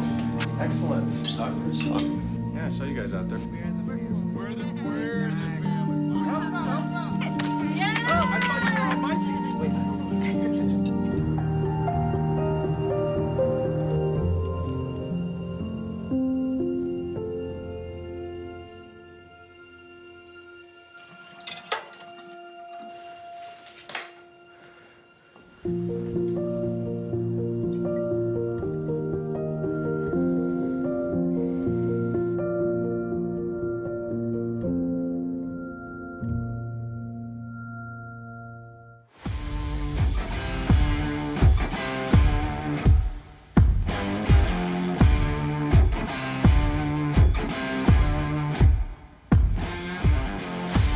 Yeah, I was just talking to Don Day about a story in CBS News. NASA says solar activity is increasing. The quote from NASA is, "The sun is slowly waking up." Uh-oh. I mean, if you thought it was hot this past summer, that's nothing compared to when the sun wakes up. That was the sun asleep back in late July, early August, when it was like 80 something. And Minneapolis yesterday was 87 degrees, I think was their high. Minnesota, y'all. On September 16th, Minnesota was 87 degrees. The sun is waking up. AI is not going to kill us. The zombies aren't going to be the end of it. The sun's going to kill us. I know, I'm Chicken Little. I'm worried about everything. The sun has become more and more active over the last 16 years in a turn that surprises scientists and could affect space weather and technology on Earth. And NASA made this announcement this week.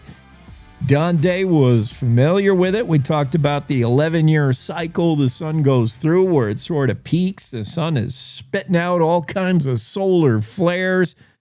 It's having coronal mass ejections. That sounds disgusting. Whose coronal mass ejection is this on the rug? That stain is never going to come out. coronal mass. These CMEs will be the death of us. You watch. That CME will take down the power grid. And if Black Mesa doesn't get up and running pretty fast with them mini nukes, we're going to be in trouble. There's more solar storms, more solar flares, uptick in activity, says NASA, and that shouldn't be happening. Not now. We should be on the downward trend of an 11-year cycle. Okay. Don Day says not to worry. You're going to see things outside the norm. Weather guys always say that.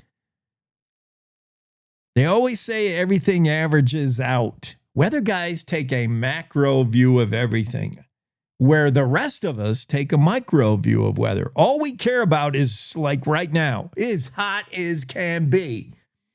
That's all, sitting on our porch trying to fan ourselves, drinking iced tea, and we're cussing the weatherman. This is one hot son bitch. That's all we care about is what's happening right now. Or it's raining. Like, look at this.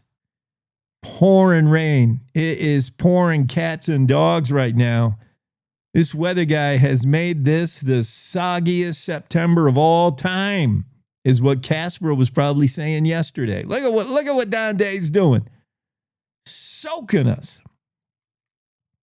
But Don will say, well, look at all the month. The whole month's not over yet.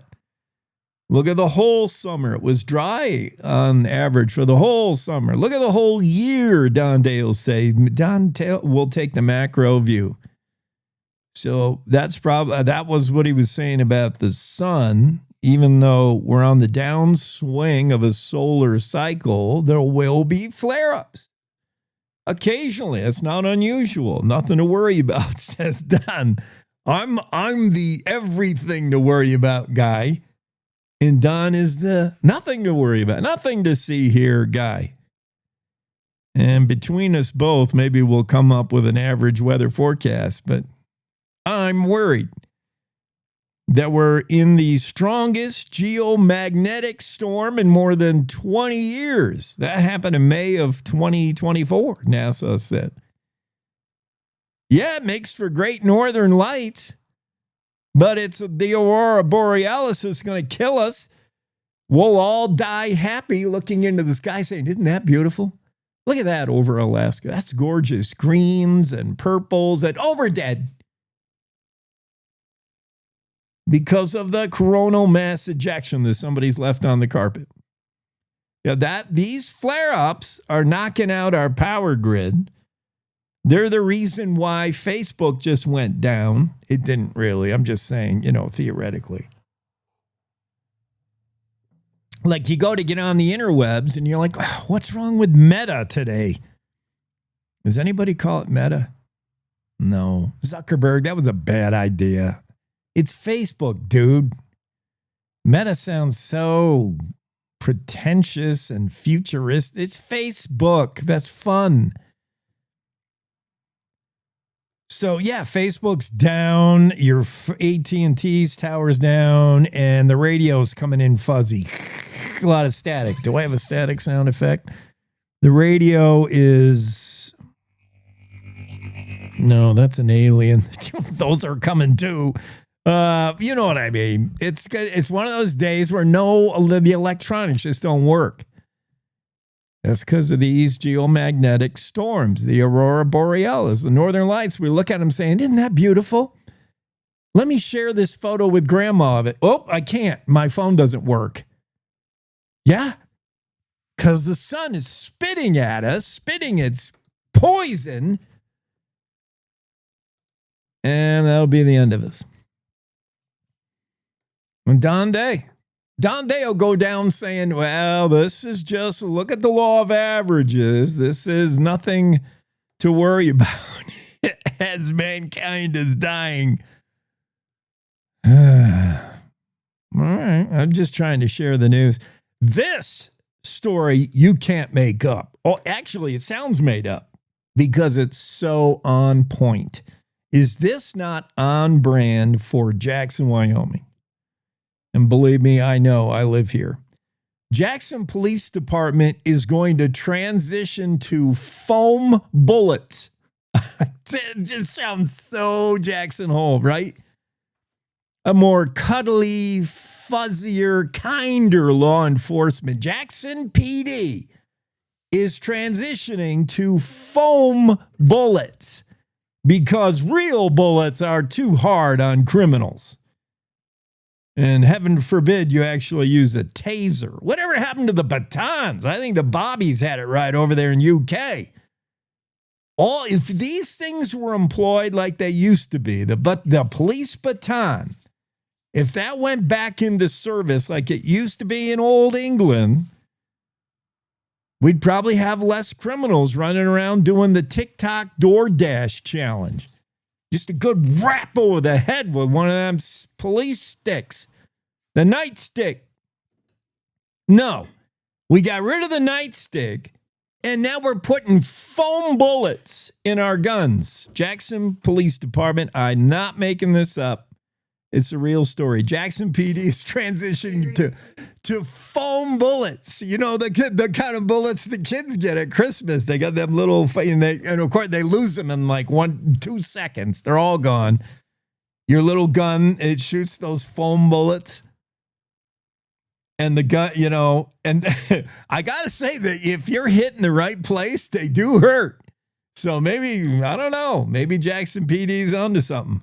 You know, the criminal will be trying to run away, shooting at you with his real gun, and you'll be shooting at him with a foam. And if you catch him in the right spot, you know, I've had a kid shoot me with one of them foam bullets. Careful of the eyes. They do hurt. Maybe that's the idea. Let's just hope the Jackson Police Department doesn't lose them all, because that's what happens with the kids, man. Under the Christmas tree, they rip open that, and it's got like 800 foam bullets in a package. And by 8 o'clock that night, you can't find a one of them. Where are they all? Gone. Jackson Police Department, honest to God, transitioning to foam bullets. Read it. I just read it in the newspaper. You know what else is making a comeback? Is popular? Landlines. Yeah, old-fashioned telephone landlines. And you know why? Could you guess why landlines are becoming more popular? When I read this story in, here's the dead giveaway. It's in Parents magazine, so there's your big clue. But when I read it, the headline says, landlines are making a comeback. I thought, well, maybe it's because of the sun being mad at us, shooting solar flares at the sun's going to knock out our wireless, our cell phone. When the sun hits the fan and and the power grid goes down, your cell phone will be worthless. It'll be a expensive paperweight. It won't work. But landlines will. I saw the movie, the one with The Rock in it. Landlines will continue to work because they don't require power to operate. So find a landline, and you likely be able to get a call through when everybody else is running around with their hair on fire, staring at their phone like, why doesn't this work? That's what I thought was going on. People are worried about the end of times and they're buying landline phones. No, it's parents installing landlines at home and telling their kids, this is how you're going to talk to your boyfriend. And guess what? That phone conversation is a lot shorter when you got to stand there attached to the wall. That's how I grew up. Boomers and OGs. We didn't have fancy cell phones in our bedroom, and we couldn't talk for hours and hours and hours until the phone finally ran out of battery. We had to stand. Maybe you had a chair. I didn't. Stand. And you're attached to the wall with a cord. And believe me, that shortens your conversation with your friends. Things got a lot quicker. Yeah, you want to meet at the Dairy Queen at 8? Okay, good. Goodbye. That was it. Now, no big longs. The landlines are coming back because parents are trying to cut down on screen time and monitor who their kids are talking to. Well, that's another one. The landline is usually answered by mom or dad. So they are the stewards of they are the gatekeepers of who gets to get through to you. Who may I say is calling? That deal. You don't have to do that with your own cell phone, right? But you kids, in the old landline days, you were not granted access to that bad boyfriend or that girlfriend that wouldn't stop pestering you or the friends that were a little sketch. Oh, yeah, your friend with the Mustang with the muffler cut off. Yeah, he's on the phone, but yeah, I'm not going to let him talk to you. I'm sorry. Junior's not home now. Parents were the gatekeepers of who got through on the landline. So yeah, this story in Parents Magazine, landlines making a comeback. There is an uptick in the sale of landlines, and it makes perfect sense. Andrew Rossi will be with us right after this. Wyoming is the cowboy state. From corner to corner, there are so many stories to be told, and more cowboys and cowgirls are turning to the Cowboy State Daily News team to keep them in touch with what's happening both locally and in other parts of Wyoming.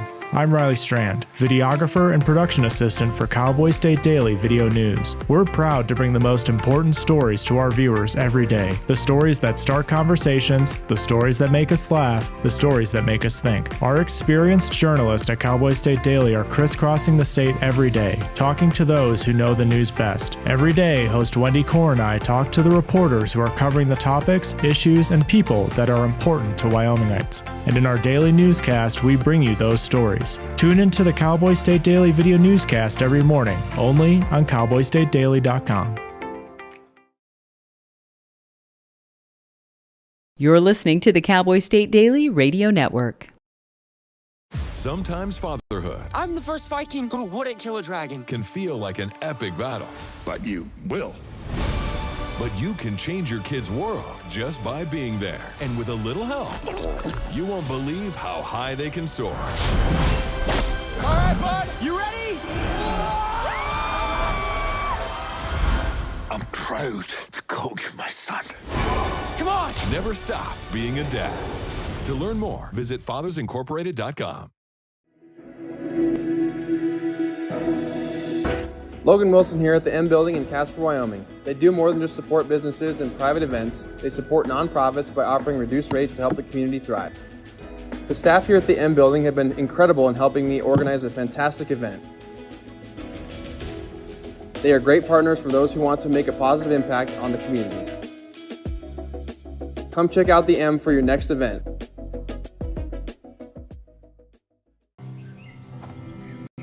For decades, I've taught you everything I know.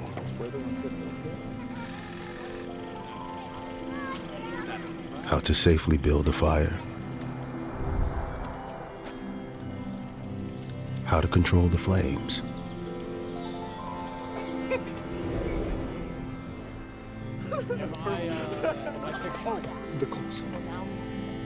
What to do with hot coals. How to secure your chains.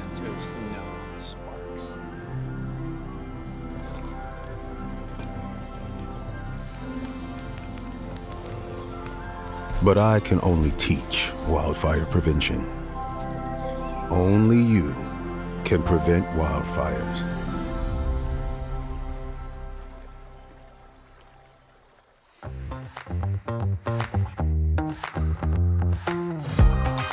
We're back to it on a Wednesday. Feedback from our Facebook followers, listeners. Rob says foam bullets? For real? Shirley as well. I swear, Jackson Police Department has just petitioned the town council for money to buy foam bullets because real bullets hurt, y'all. Ron wants to know how do I get off this podcast? I'm sorry, Ron. Was it something I said? He said, I wish to not receive this podcast. How do I unfollow? I don't even know how I got on this list. Spoken like a true boomer. How did I even get here? in the cyber world. You're like, what? Where am I? Ron, sorry, I must have said something offensive. Nothing like what Rossi's going to say. Andrew's going to teach you how to not be bear bait. I'm coming in like a foam bullet. Dude, I only make fun because I think this guy is going to be okay, 29-year-old, but we have not seen a lot of bear-human conflict in Yellowstone. It's been a while. It's been all the fluffy cows, the bison that have been knocking people over, and finally the bears said, hold our beer, we'll show you. What happened? Yep, well, we don't know much. There's usually not much information released, at least initially, when it comes to these sort of incidents. But I think that the telling factors or the facts that we know is that this individual was hiking alone on the Turbid Lake Trail, which is not that far from the main road, the Grand Loop Road, or in the vicinity of the east entrance. When he encountered a bear, they don't know what kind of bear it was. You can assume it was a grizzly, but the park couldn't confirm one way or the other. At least they hadn't as of last night. The bear attacked the man. He was injured seriously in his chest and one of his arms, but he was able to walk out with the National Park Service medics that responded later. So it wasn't that serious, but he had bear spray, but he couldn't deploy it until the bear was already on top of him. So once he got that off, the bear ran off, and that's the extent of what we know. Non-life-threatening injuries, but still serious injuries. I can imagine, but bear doesn't go in for minor injuries for the most part. Yeah, probably got a few holes to patch up. Turbid Lake, I tried to describe earlier to people where it is. You're right. It's not far off the road that takes you around Yellowstone Lake, which is a real lake. That's gigantic. Turbid's kind of like a pond. It's a short hike to Turbid, but I could see where you'd be in bear country there. And one thing, Andrew, I think this teaches us, it's a good learning moment for, number one, bear spray. I'm glad this guy had it. You should have bear spray, and it works. But to be familiar with it and ready to use it takes a while to pull it out of your holster deal. Then you got to know which way you're pointing it, and you got to get the safety off. There's a lot of things you got to be familiar with. A lot of people just rent it for the day, or they don't really look at it and think about ever having to use it. You are not going to have a lot of time when you need it. Yeah, and that's why, and I'm sure Mark could say more about this, that's why most experts encourage bear spray over firearms when it comes to dealing with bears, because it's not just the fact of knowing how to use these things, but you're under pressure. You have this animal coming at you. If you're at a point where you have to deploy either bear spray or a firearm to stop a bear, you don't have the luxury of taking your time. And so with firearms, you have to be precise. You have to know where you're hitting and make sure you hit your mark, whereas the spray, it just sprays, it disperses, covers a wide area. So you don't really have to be as preoccupied about aiming. But no, it's an important lesson that you can have the spray, but if you don't know how to properly deploy it, then it's not going to do you much good. Yeah, you got to be ready. These bear attacks, they happen super fast. I did a story on covering over a dozen bear conflicts, and every one of the victims said it happened so fast. That bear was on you so quickly. So yeah, the amount of time. But the other big learning lesson is it's not too late. I mean, the bear spray has been proven effective. And even though you've already been knocked down by the bear and he's on top of you, you still get to the bear spray, I guess. That was a good news. Yep. And also don't hike alone, which is something that the park kind of, made sure to put in their statement with the details of this sort of thing, especially at this time of year when the bears are hyperactive. They're looking for as much food as they can so they can put up their fat reserves. So they're not going to need as much provocation to attack or charge somebody that's in their territory. So if you're going to go out into Yellowstone, nobody's saying you can't explore the backcountry of Yellowstone in September and October, but there is a heightened risk because the bears are desperate to get many calories as they can in anticipation for winter. And if they see you, there's a good chance that they might see you as a threat competing for resources. And that's not a situation anybody wants to be in. Yeah, good point, Andrew. This time of year, bears are stress eating. They're visiting the refrigerator often. They know they're going to sleep for months, so there's no time to sleep now. They are 24/7 packing on the calories. You do not want to encounter bears now before they go to hibernation. looking to eat everything. And if you're in the way, you're a possible threat to their food source. Yeah, that bears are not in a great mood this time of year. Good point. You might barely escape. Barely. How did this guy, now this is a couple 2.5 miles into the hike. It's a short hike. How did I heard he got hiked out with park personnel. He hiked out on his own. How did he contact anyone? How did anybody find out, oh my goodness, this guy just got attacked by a bear?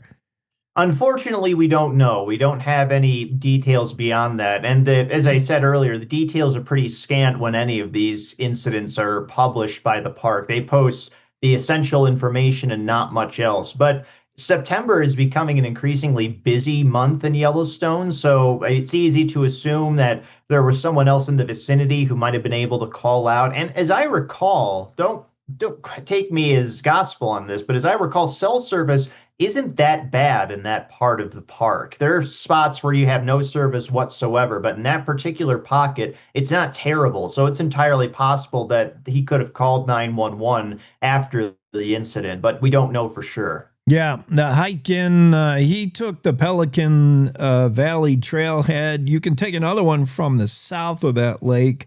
Either way, it's not a terribly long hike. It's not super popular, but still, you're right, September, people are getting out there visiting the park. Maybe they want to see the state's fantastic fall colors, vivid fall colors. When do we got it? Is it this weekend, Andrew? Can we put a finger on it or not?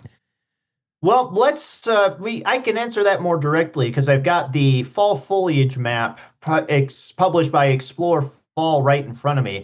So if we dive ahead to the weekend, so that'd be the 20th, I think would be Saturday. Mm-hmm. And it's looking like we're going to have close, high, or peak color at the very tips of the Bighorns and the Wind River Mountains. We're going to have moderate color throughout most of Yellowstone and Grand Teton, and the rest of the state is going to be showing low color. And then as we get to the end of the weekend on the 22nd, the highest points of the Wind Rivers, the Beartooths, the Absarokas, and the Bighorns are going to be at higher peak color, as is a lot of Yellowstone and Grand Teton. They're going to be moderate to high.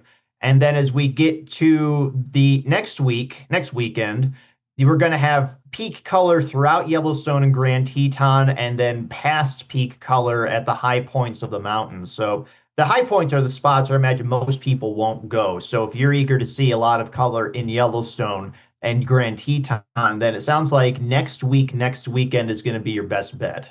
Yeah, higher elevations, they get the colors later. It depends where you are in the state, but we're getting into color time. I'm starting to see it around here, the yellows, the reds, all that.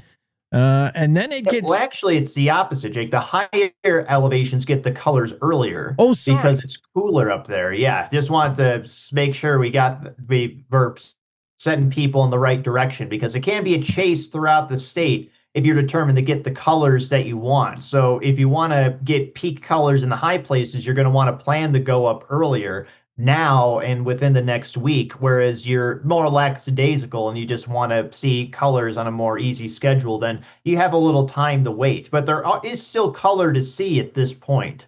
Yeah, I had it backwards because after all, you did say they get to winter sooner up higher. Beartooth Pass already seen snow, Togety as well. And yeah, they go right to winter. And when I talked to Don Day, and it's the unfortunate thing in Wyoming is your peak color is followed by no color. Like it just seems to happen in one day. The wind comes, blows all those leaves away, and all of a sudden you're like, ooh, it's winter. Yesterday, I swear it was peak color. Yeah, it happens quick. Yeah, we don't get much of a gradual transition into things. You don't ease into things in Wyoming. They just happen. What's with this Randy Moose up there in Red Lodge, Montana? I love this story. Only when you have to tell the story if you have the picture, and the picture tells the story. This Moose, he found a girlfriend who was sort of a boyfriend. We don't judge, but the Moose, his partner, was not real. It's a statue. Well, that's the thing, Jake. I don't judge, but I can't find a precedent for it. I tried to research as much as I could to see if, like, mounting behavior is some kind of dominance thing between male moose, because I know that's true for other animals, that they'll do those behaviors. It's not exactly like a sexual thing, but it's a means of dominance and whatnot. And I couldn't find anything that said that that's a behavior that moose display. So I'm at a loss, as were a lot of people, as to why the wooden sculpture outside of the structure in Red Lodge was clearly a male moose, and the moose in the back was clearly a male moose. So either this guy, again, no judgment one way or the other, but either he was mistaken or that was exactly what he was going for. But either way, he realized the error of his amorous advances after a time. Yeah, I don't know what amount of beer you have to drink at camp to mistake a male for the female moose, or mistake it's not real, dude. I think that's his biggest prize. It's not the gender confusion. I'm like, this moose is made of wood. Like, come on. Good story, Andrew. Well, it's a young moose. I mean, you got to start somewhere, and a little practice can't hurt. Yeah. Craziness. That's whenever I see Andrew Rossi byline, I'm like, this story's going to be good. We got to talk again later this week. I want to talk about this crazy dinosaur. Maybe I'll send you the link to the story about this crazy spiky dinosaur they found. Meanwhile, Rossi, you have frozen, but just in time. We got to hit the news. It's time to take a look at what's happening around Wyoming. From the Cowboy State Daily Newsroom, I'm Wendy Corr. Wyoming's new top federal prosecutor asked for a delay in the case of a Gillette man accused of tampering with diesel emissions devices. Levi Kretsch faces one count of conspiracy to violate the Clean Air Act and one of tampering with a monitoring device in the U.S. District Court for Wyoming. Each is a felony. Cowboy State Daily's Claire McFarland reports that Kretsch's defense attorney says the delay signals a nationwide backing off from federal criminal delete prosecutions under the second Trump administration. Levi has been fighting the feds for like 3.5 years. And then all of a sudden you have the Trump administration 2.0. They're doing all these things that signify that they're backing off some of this criminal enforcement. His defense attorney, a well-known defender in this space, said, yeah, we're hoping he doesn't have to plead guilty at all because we're seeing so many changes on the federal level and federal prosecutors being more willing to not pursue this criminally that we're just holding out hope in Levi's case. Kretsch's defense attorney said other cases around the nation are leaning the same direction. They're in negotiations where dismissal is a possible outcome. A 29-year-old hiker sustained serious injuries after being attacked by a bear in Yellowstone National Park on Tuesday. According to Yellowstone officials, the incident occurred on the Turbid Lake Trail near the northeastern shore of Yellowstone Lake on Tuesday afternoon. Cowboy State Daily's Andrew Rossi reports that the victim was hiking alone when he encountered the bear 2.5 miles from the Pelican Valley trailhead. The species of the bear has not been identified, but park officials say that based on the location and the evidence they've collected, it was probably a grizzly. The grizzly attacked the man. He was seriously injured in the chest and one of his arms, and he wasn't able to deploy bear spray until the bear was on top of him. And once deployed, the spray drove the bear off, and he was able to walk out with National Park medics and taken to an ambulance. After being taken to the Lake Medical Clinic, the victim was flown to a nearby hospital. Tuesday's incident was the first human bear incident resulting in injury in Yellowstone in over 4 years. The Laramie County Board of Commissioners Tuesday denied a hotly contested energy development proposal following a lengthy debate from about 50 county residents. Up for discussion on the commission's agenda was the Laramie Range Wind Project, a wind development backed by Spanish energy giant Repsol. Cowboy State Daily's Jackson Walker was at the meeting in which community members shared concerns about the project, which they have claimed could disturb local wildlife and become an eyesore. The meeting was pretty lengthy. There was a lot of discussion, and at the end of it, 3 of the 4 commissioners present sided with those that felt that way. Only one commissioner, the acting chair, Troy Thompson, was in favor of approving the project. He argued that holding Repsol to such a high standard and then only to deny them was cruel, and it wasn't very fair to them. Regardless of this, the will of the people prevailed. In siding with the landowners, Thompson had said that too many Wyomingites are opposed to the project only because of the proximity. I'll be back with more news right after this. Casper Medical Imaging and Outpatient Radiology meet all your imaging needs with 2 convenient locations in Casper. Whether you need a mammogram, CT, ultrasound, MRI, or DEXA scan, your image is always our focus. Visit our East Campus at 6600 East 2nd or our main campus at 419 South Washington, and let us help you find the answers you need through high-quality imaging and compassionate care close to home. See what we can do for you at caspermedicalimaging.net/services. Robert Redford, legendary actor and advocate of Wyoming's outlaw history, died at his home in Utah on Tuesday. He was 89. Redford is known internationally for his acting and directing, which spanned more than 6 decades, as well as his deep love for the Western way of life. Cowboy State Daily's Jackie Dorothy reports that he had significant connections to Wyoming as well.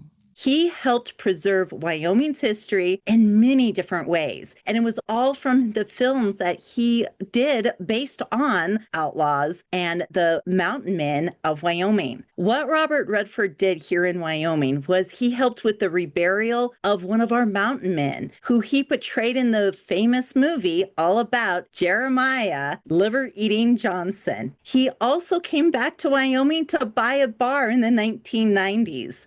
As Redford is remembered for his tremendous acting and directing talent, in Wyoming, his legacy is about preserving our history for the next generation. And that's today's news. Get your free digital subscription to Wyoming's only statewide newspaper by clicking on the daily newsletter button at cowboystatedaily.com. I'm Wendy Core for Cowboy State Daily.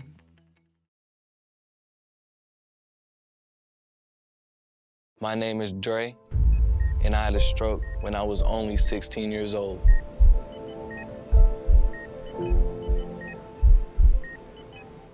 It was a normal Saturday. He played 2 games back-to-back. During the games, something was off. He said his arm felt heavy.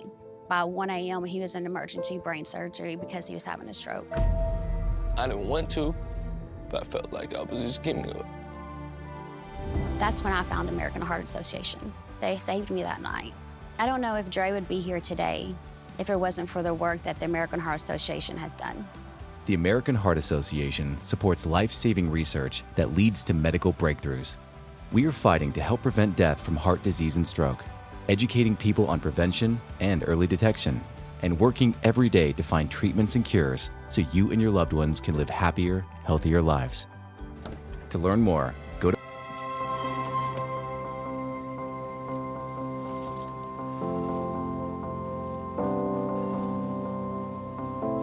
The impact of a meal goes well beyond feeding our bodies.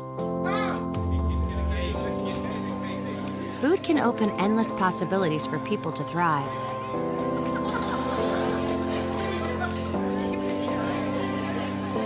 Because when people are fed, futures are nourished.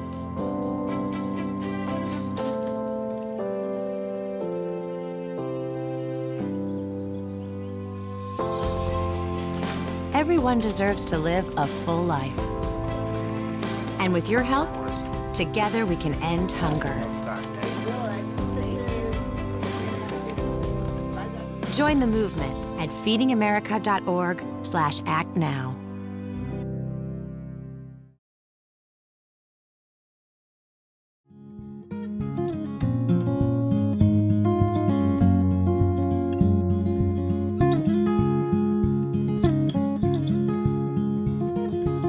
Well, welcome back from top of the hour news break for our radio affiliates.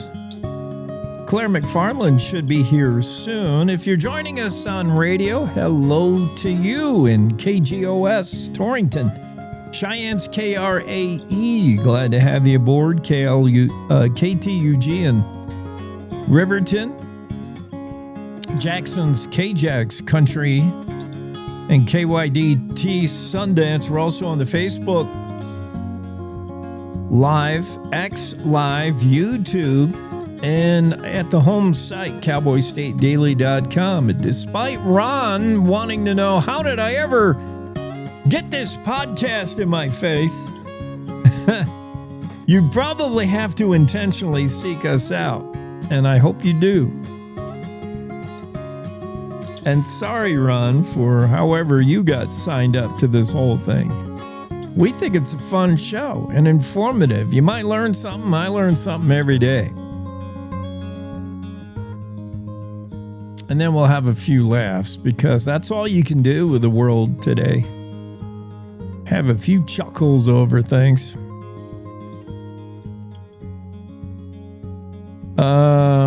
Claire, I'm not sure what is delaying her.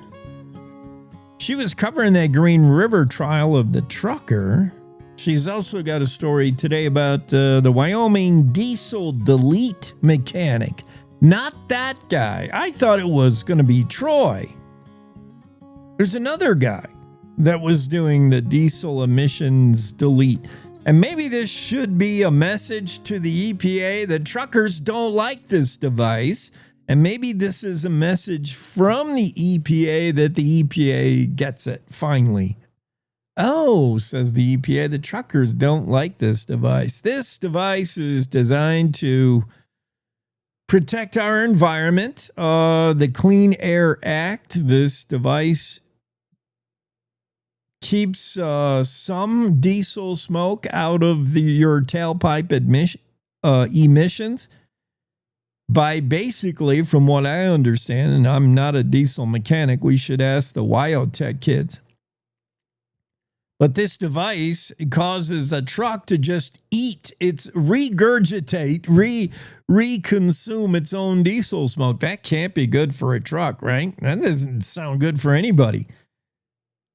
I mean, what if you applied the same philosophy to yourself and eating habits? So you eat something, then you get rid of it.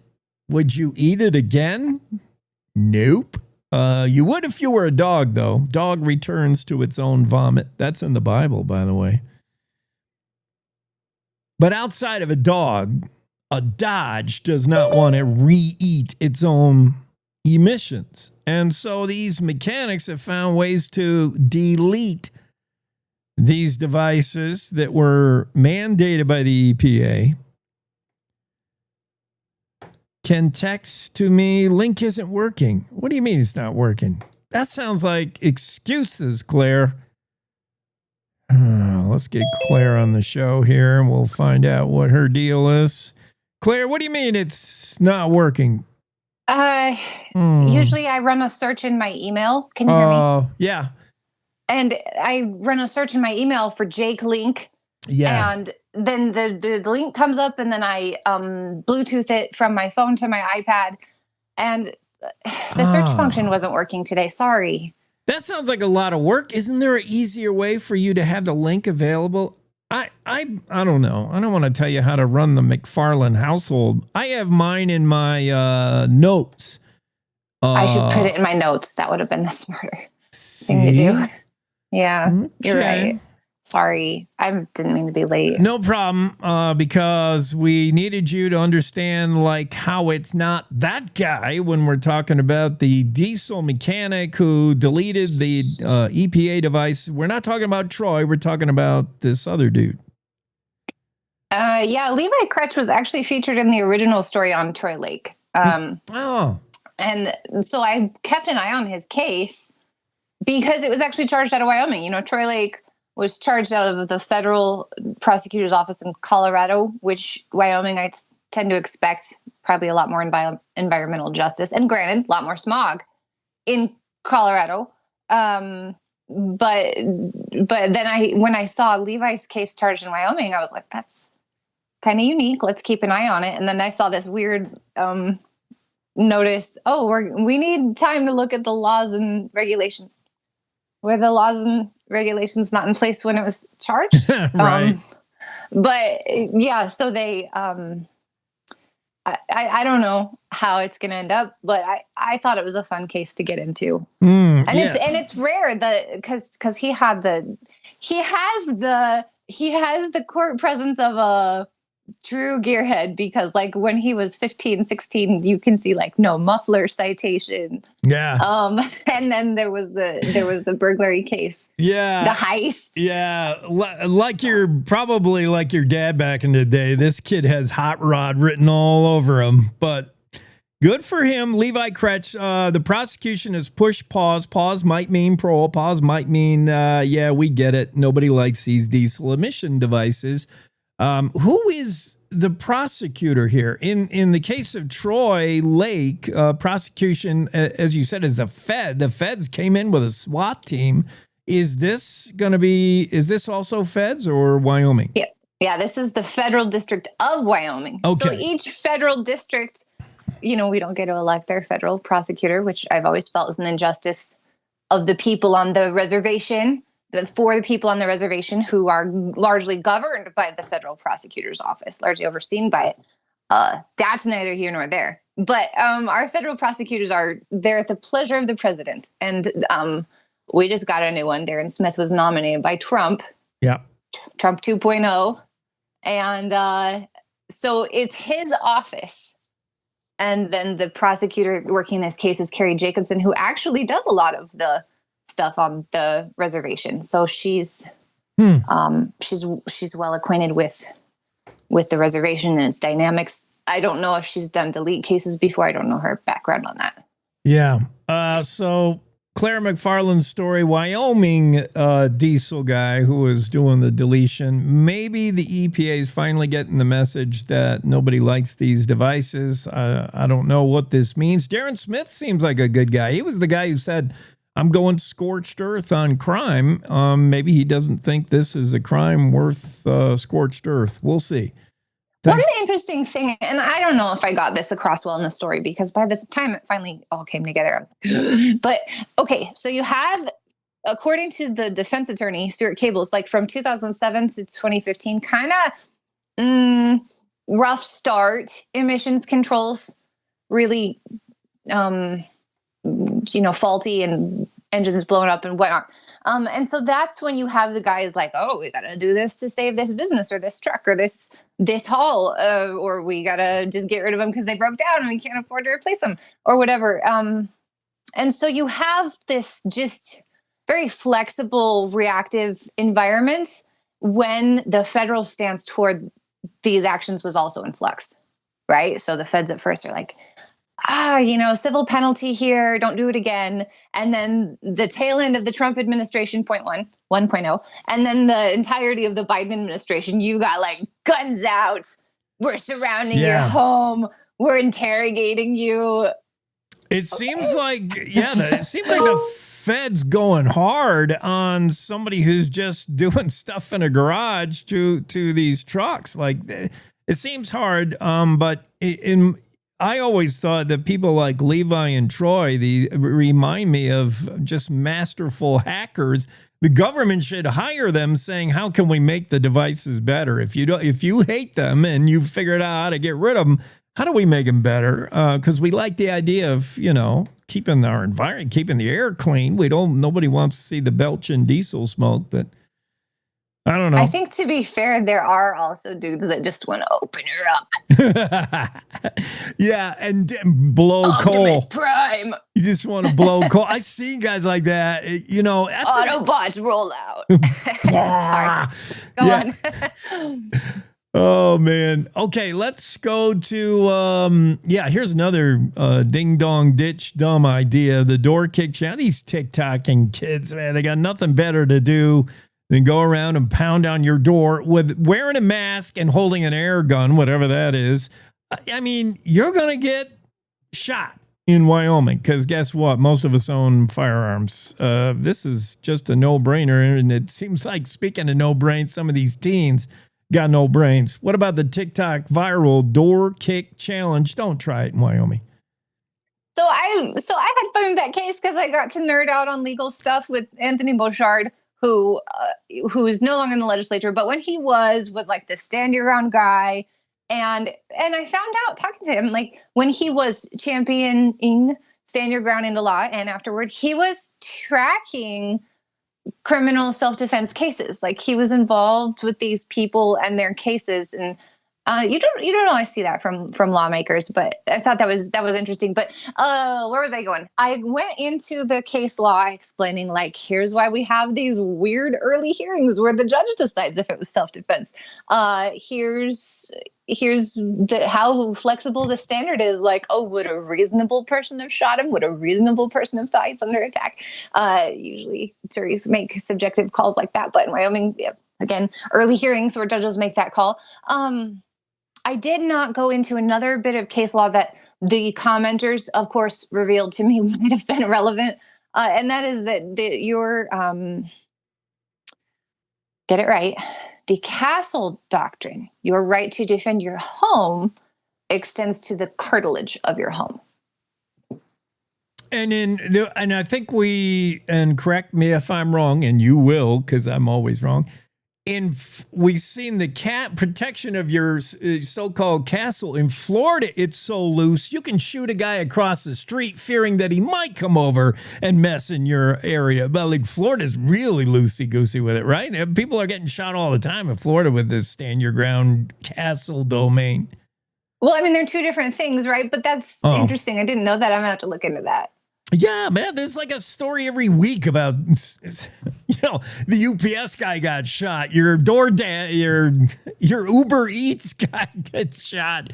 But it does bring up, and you brought up in this story, the interesting thing is the subjectivity in how Wyomingites can view that banging on the door in the middle of the night. Now, do you feel your life threatened? It depends on where you are in life. Maybe you have a boyfriend, an estranged husband, or somebody who the day before said, I'm coming over one of these days and going to handle you. Like, it depends. Yeah, and banging on the door in the middle of the night wearing a ski mask, it's never a good look. Yeah.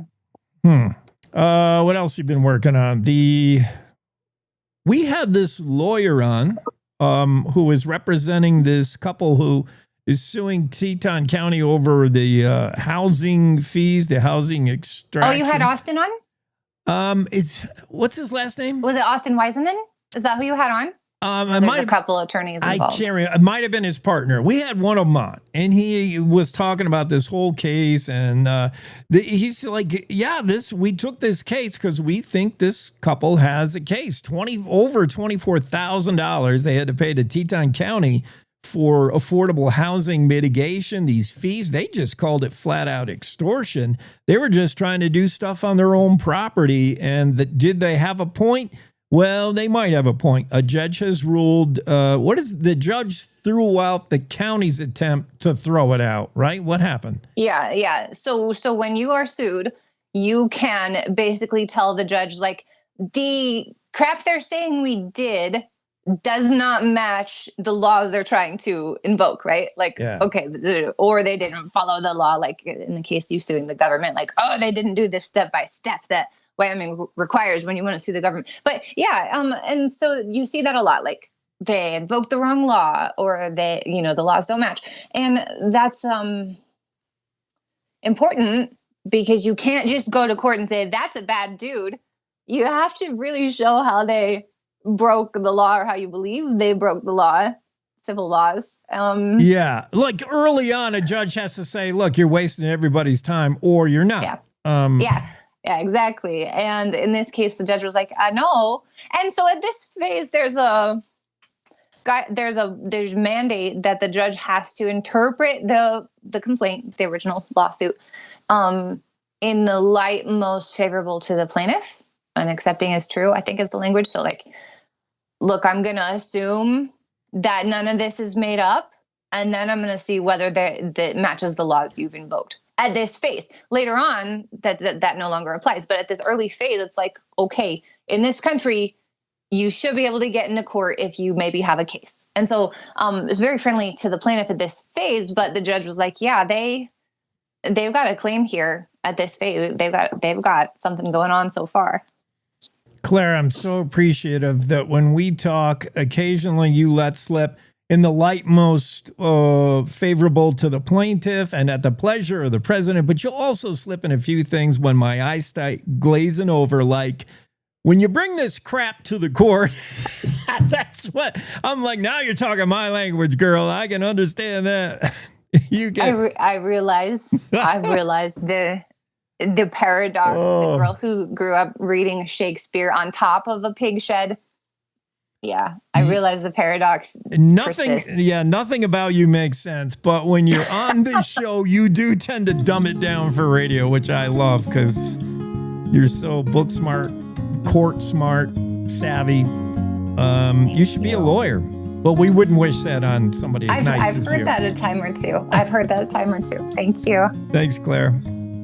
Cowboy State Daily Show continues. Let's take a quick break. Get right back here at you. You've been warned. Coming back after these. Wyoming is a big state. There's so much ground to cover, so many stories to tell. But the Cowboy State Daily News team is up to the challenge. I'm Wendy Core, host of Cowboy State Daily Video News. Whether it's politics in Cheyenne, energy issues in the Powder River Basin, or grizzlies in Yellowstone, our talented crew of experienced journalists are out there finding and telling the stories that matter. What's the best restaurant in DuBois? Renee Jean checks it out. What's the most recent Supreme Court decision mean to our everyday lives? Claire McFarland explains. How is the upcoming elk hunting season shaping up? Mark Hines lets us know. Every day, I talk to the reporters who are covering the topics, issues, and people that are important to Wyomingites, and in our daily newscast, I bring you those stories. Tune into the Cowboy State Daily Video Newscast every morning, only on CowboyStateDaily.com. This is the Cowboy State Daily Radio Network. Mom, I got it. What are you doing in there? I got stuff. Are you a dog? I wouldn't do that. Have you seen the pliers? Where'd you find those? It's not your birthday. Sorry. Bye, Grandpa. Bye, Grandpa. Take care of yourself. What are you doing? What are you looking for?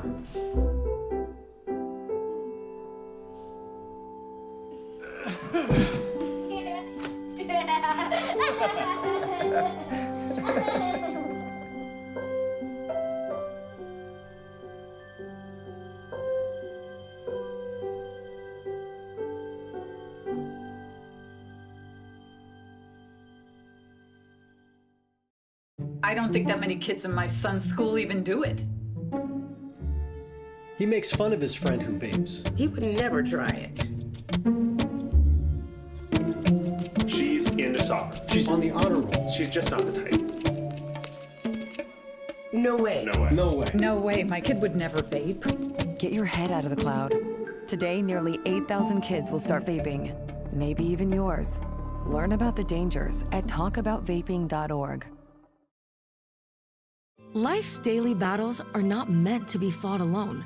We're not powerless, so long as we don't lose sight of what's important. Don't be afraid to seize that moment to talk to your friends. Cloud, you okay? Because checking in on a friend can create a safe space. The first step on our new journey. You coming? Reach out to a friend about their mental health. Seize the awkward. It's totally worth it.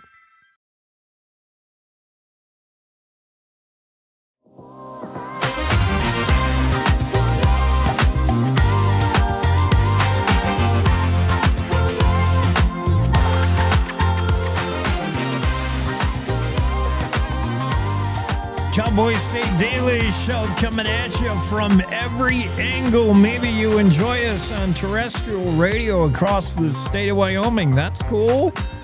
Drive along with us. We'll make the drive faster, better, more important. Even if you're just going out for cigarettes and beer. Maybe you're watching and listening to the product on the interwebs, on a computer, smart screen somewhere. We're on X Live, Facebook Live, YouTube, CowboyStateDaily.com. And maybe you can't join us live. You're going to run it back later. That's cool. Find us wherever quality podcasts are downloaded.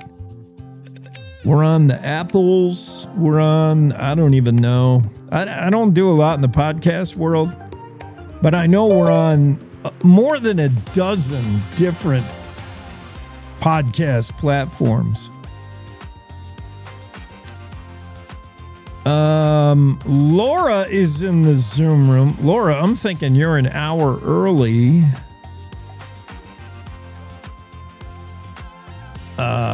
Yeah. Laura's early. We're going to talk to Laura later.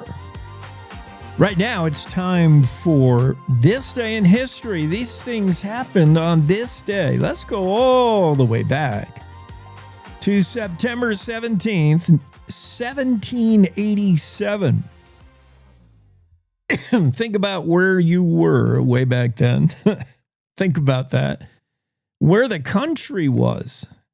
1787. The U.S. Constitution was finally completed and signed by a majority of delegates, giving the U.S. its current constitutional form. This day, 1787. What it did is radically alter the original form that it had existed under the Articles of Confederation. That looked a lot different than what we have today. The U.S. Constitution finally ratified, signed by almost everybody. 1787 on this day. Concerns over the lack of limits on federal power would lead to the Bill of Rights, which were a series in the early amendments to the Constitution. But it was this day, 1787, the U.S. Constitution was completed and signed by a majority of delegates. This day in 1843, John Meldrum was born in Caledonia, New York. He was the first commissioner of Yellowstone National Park. Happy birthday, John Meldrum, born this day in Caledonia, New York, 1843. In 1851, on this day, the Fort Laramie Treaty of, you guessed it, 1851, was signed between the United States and the representatives of the tribes Cheyenne, Sioux, Arapaho, Crow, Shoshone, Mandan, Hidatsa, and Arikara Nation. That about covers every Indian nation that was around. Wyoming, Dakotas. Of note, these tribes were typically at peace amongst themselves. Were they, though? The treaty set forth traditional territorial claims, and the treaty was no doubt signed in 1851, practically worthless in the end. Anything the U.S. signed with, the tribes didn't really prove out real good. This day in 1865, Sergeant Charles Thomas of Company E, 11th Ohio Cavalry. What did he do today? He won a medal or received a medal for, quote, carrying a message through a country infested with hostile Indians, saving the life of his comrade. He won the Medal of Honor for that. General Connor's Powder River Expedition in Wyoming is what Charles Thomas was attached to at the time, 1865. In 1945, the first classes were held at Casper College. The college occupied then the top floor of the Natrona County High School for the first few years of its existence. And in 2001, the New York Stock Exchange reopened, back to work doing the business of America after the September 11th attack. So today, September 17, that was the longest closure since the Great Depression. New York Stock Exchange back to work on this day in 2001. All these things happen on this day, September 17. It's time to rodeo. Western Ag Network on the Rodeo Roadshow. It's the Rodeo Roadshow on the Western Ag Network. Hi, everybody. I'm Will Rasmussen. That time of year where we check in with my younger brother, Flint Rasmussen, star of the PBR 8-time world champion rodeo clown.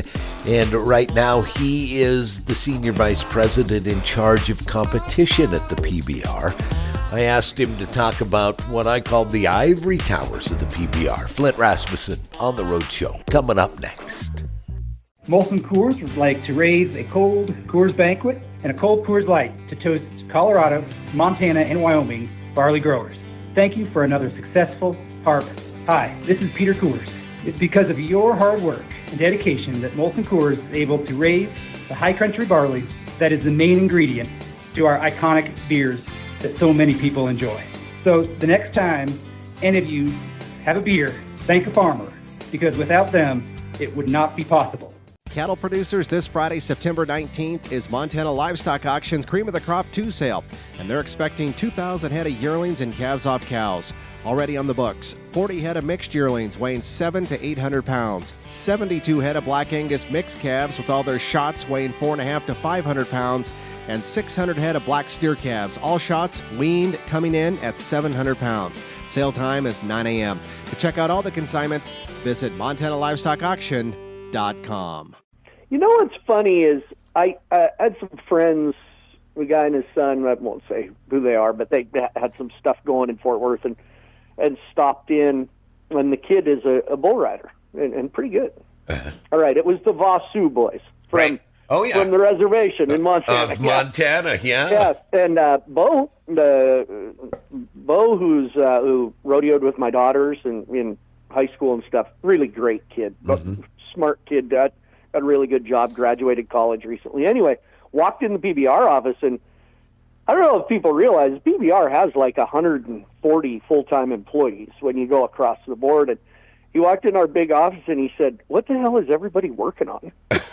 and so, and you know, maybe you and I have talked about it. The difference is, you know, in rodeo and PBR is, you know, you just came from Lewiston, right? You were in Lewiston, Idaho. Yep. And that rodeo top to bottom is put on by all the committee, the volunteers, and the PRCA sanctions it, and they got to abide by those rules. But PBR, our main tours, we produce it top to bottom. So every social media post, every graphic that advertises it, every bull that shows up, somebody's got to do that. Flint Rasmussen on the Rodeo Road Show. I'm Will Rasmussen on the Western Ag Network. Back to the studio. Cowboy State Daily Morning Show with Jake continues. Yeah, thank you to the Rasmussen boys, Flint and Will, for the rodeo report. That's fun to learn what's going on in the world of rodeo. We're all about rodeo in Wyoming. We're going to talk, we're also about football. We're going to talk a little football with Jared Petrino here shortly. And I wanted to quickly scan through the most responded to stories of the Cowboy State Daily today. A lot of people interacting with, reading, and having reactions about the F.E. Warren Air Force Base airman, 22-year-old, has been accused of pulling a gun during a game of beer pong. This happened all the way back in February during a Super Bowl party. It is, by my count, the third incident involving firearms at the F.E. Warren Air Force Base, and I believe all three incidents also involved alcohol. This from the Air Force. I mean, this is not a frat house. At least I didn't think it was. But it's like Animal House behavior of drinking, beer pong games, and then pulling your guns for fun. And maybe the firearm, the 6-hour goes off accidentally. Maybe you shoot through the wall and hit somebody. It was just a freak accident. Or maybe you don't like the smack talk during your beer pong game. But for whatever reason, you're pulling a firearm on somebody, man. When you point a gun at someone, you would hope a segment of our population in Wyoming would know better. And you would hope that population segment would be military. I'd like to think our nation's military, in this case the Air Force, has better control over their emotions and their alcohol intake. The trifecta of incidents of the F.E. Warren Air Force Base is now complete. 3 incidents of firearms and alcohol. 22-year-old being charged. We haven't heard about it till now because apparently, as Dale Killingbeck explains, the FE, the Air Force Base, kept this under wraps until they decide, well, it happened off campus, off base, so this is a matter for the Laramie County Sheriff's Office. And that's where it is today. So we just find out about it, we being the media. That story's, drawn some interest. The passing of Robert Redford, his ties to Wyoming, and his love of the West, including the Hole in the Wall bar in Thermopolis. That's detailed by Jackie Dorothy, getting a lot of response on the interwebs, on Facebook, just because, it's Robert Redford. Other stories resonating with folks today. How about the diesel delete mechanic? Just talked about him with Claire McFarland. A lot of people interested in that. 108 comments, 27 shares, 456 interactions with that story. Also, the hiker seriously hurt by a grizzly bear in Yellowstone. First such human-bear conflict in Yellowstone National Park since 2021. It's been 4 years since we've had a bear attack a person in Yellowstone. Normally, that's been the job of bison, and they've been doing it so well. The 56,000-acre wind farm project we've been talking about, Laramie County commissioners finally took a vote after many people spoke for and against, mostly against, getting an earful from dozens of county residents opposed to the project. The Laramie County Board of Commissioners yesterday, took a vote and denied the controversial wind project development proposal. That is 3 times the size of Cheyenne. It's a big deal.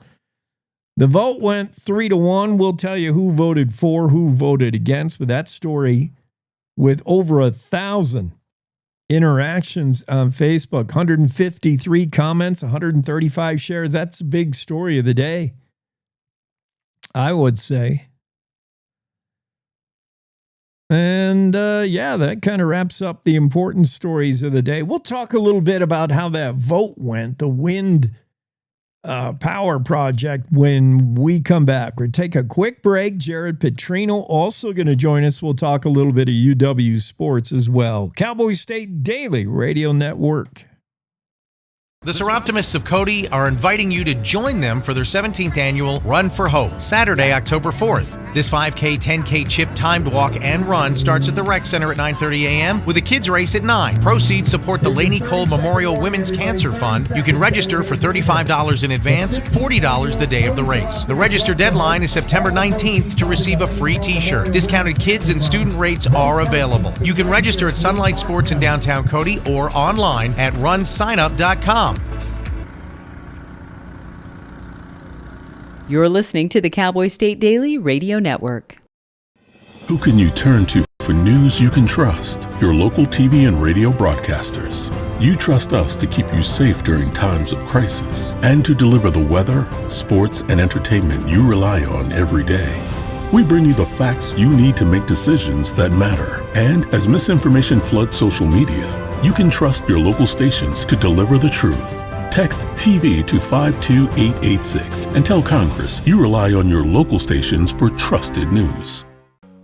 You handle the healthcare, we'll handle the marketing. In need of a spark for marketing your medical practice? Bloom Studio provides creative and strategic healthcare marketing that illuminates the path to bigger and better experiences for your business and your patients. We specialize in branding and design, social media, website design, SEO and SCM, not to mention content creation, public and media relations, and marketing metrics to ensure you're getting results. If you're looking to increase your patient engagement and retention, enhance your community impact, and streamline your marketing efforts, our team is ready to help you achieve your goals. Contact us today and learn more at loomstudio.com. We come from a long line of farmers, and there's a sense of pride, but there's also a significant amount of pressure. Farmers have to take care of their physical and their mental health, because what's a farm without a farmer? Watching the sun come up, that's my time. I can have a cup of coffee, and every day is a new opportunity. That's cool. Yay! Don't forget to check in on yourself. Love your mind.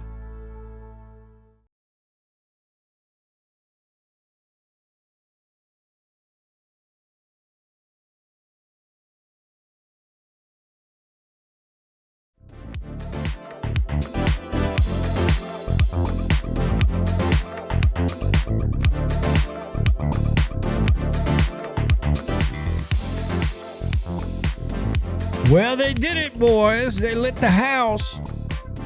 Now that comes from that movie. They did it. They voted down that wind farm project. Is this surprising?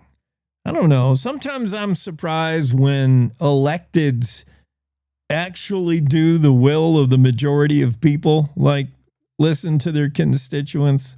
Sometimes I find that surprising.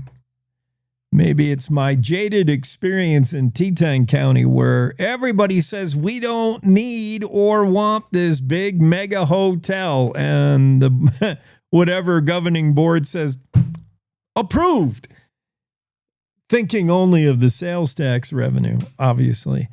Laramie County Board of Commissioners Tuesday denied the controversial wind energy development project, the Laramie Range Wind Project, backed by Spanish energy giant Repsol. A lot of people spoke out against. They had reasons why they didn't like it, beginning with the obvious. We hate turbines. We hate looking at big windmills. We're not Dutch. We don't get it. We don't like it. The view shed is more important. It's an eyesore. Right on down to the more drill deeper, detailed aspect of wind turbines. They kill earthworms. Worms don't like turbines. Therefore, neither do I. That was another one of the topics brought up. After more than a 4-hour hearing, Commission voted 3-1 against. Commissioner Linda Heath said she was touched by the beautiful landscape in the Horse Creek area of the wind farm where it was proposed, and she felt strongly about cherishing Wyoming's untouched landscapes. Linda Heath said, once we lose it, we can never get it back. Acting Chairman Troy Thompson was the only yes vote. He sided with landowners who are invested in the project, arguing it was unfair to hold Repsol to such a high standard only to let the company down. 3-1 vote. No, unless there's a way to redo it. And there always seems to be a way to come back for another bite of the apple or another shot at it. But right now, that big wind energy project denied on a vote of the county commissioners yesterday. Let's get Jared in the room. We got to talk UW sports, my favorite part of the day. Whenever I get to talk about sports with Jared. Into the Zoom room. Jared, how's your Wednesday going?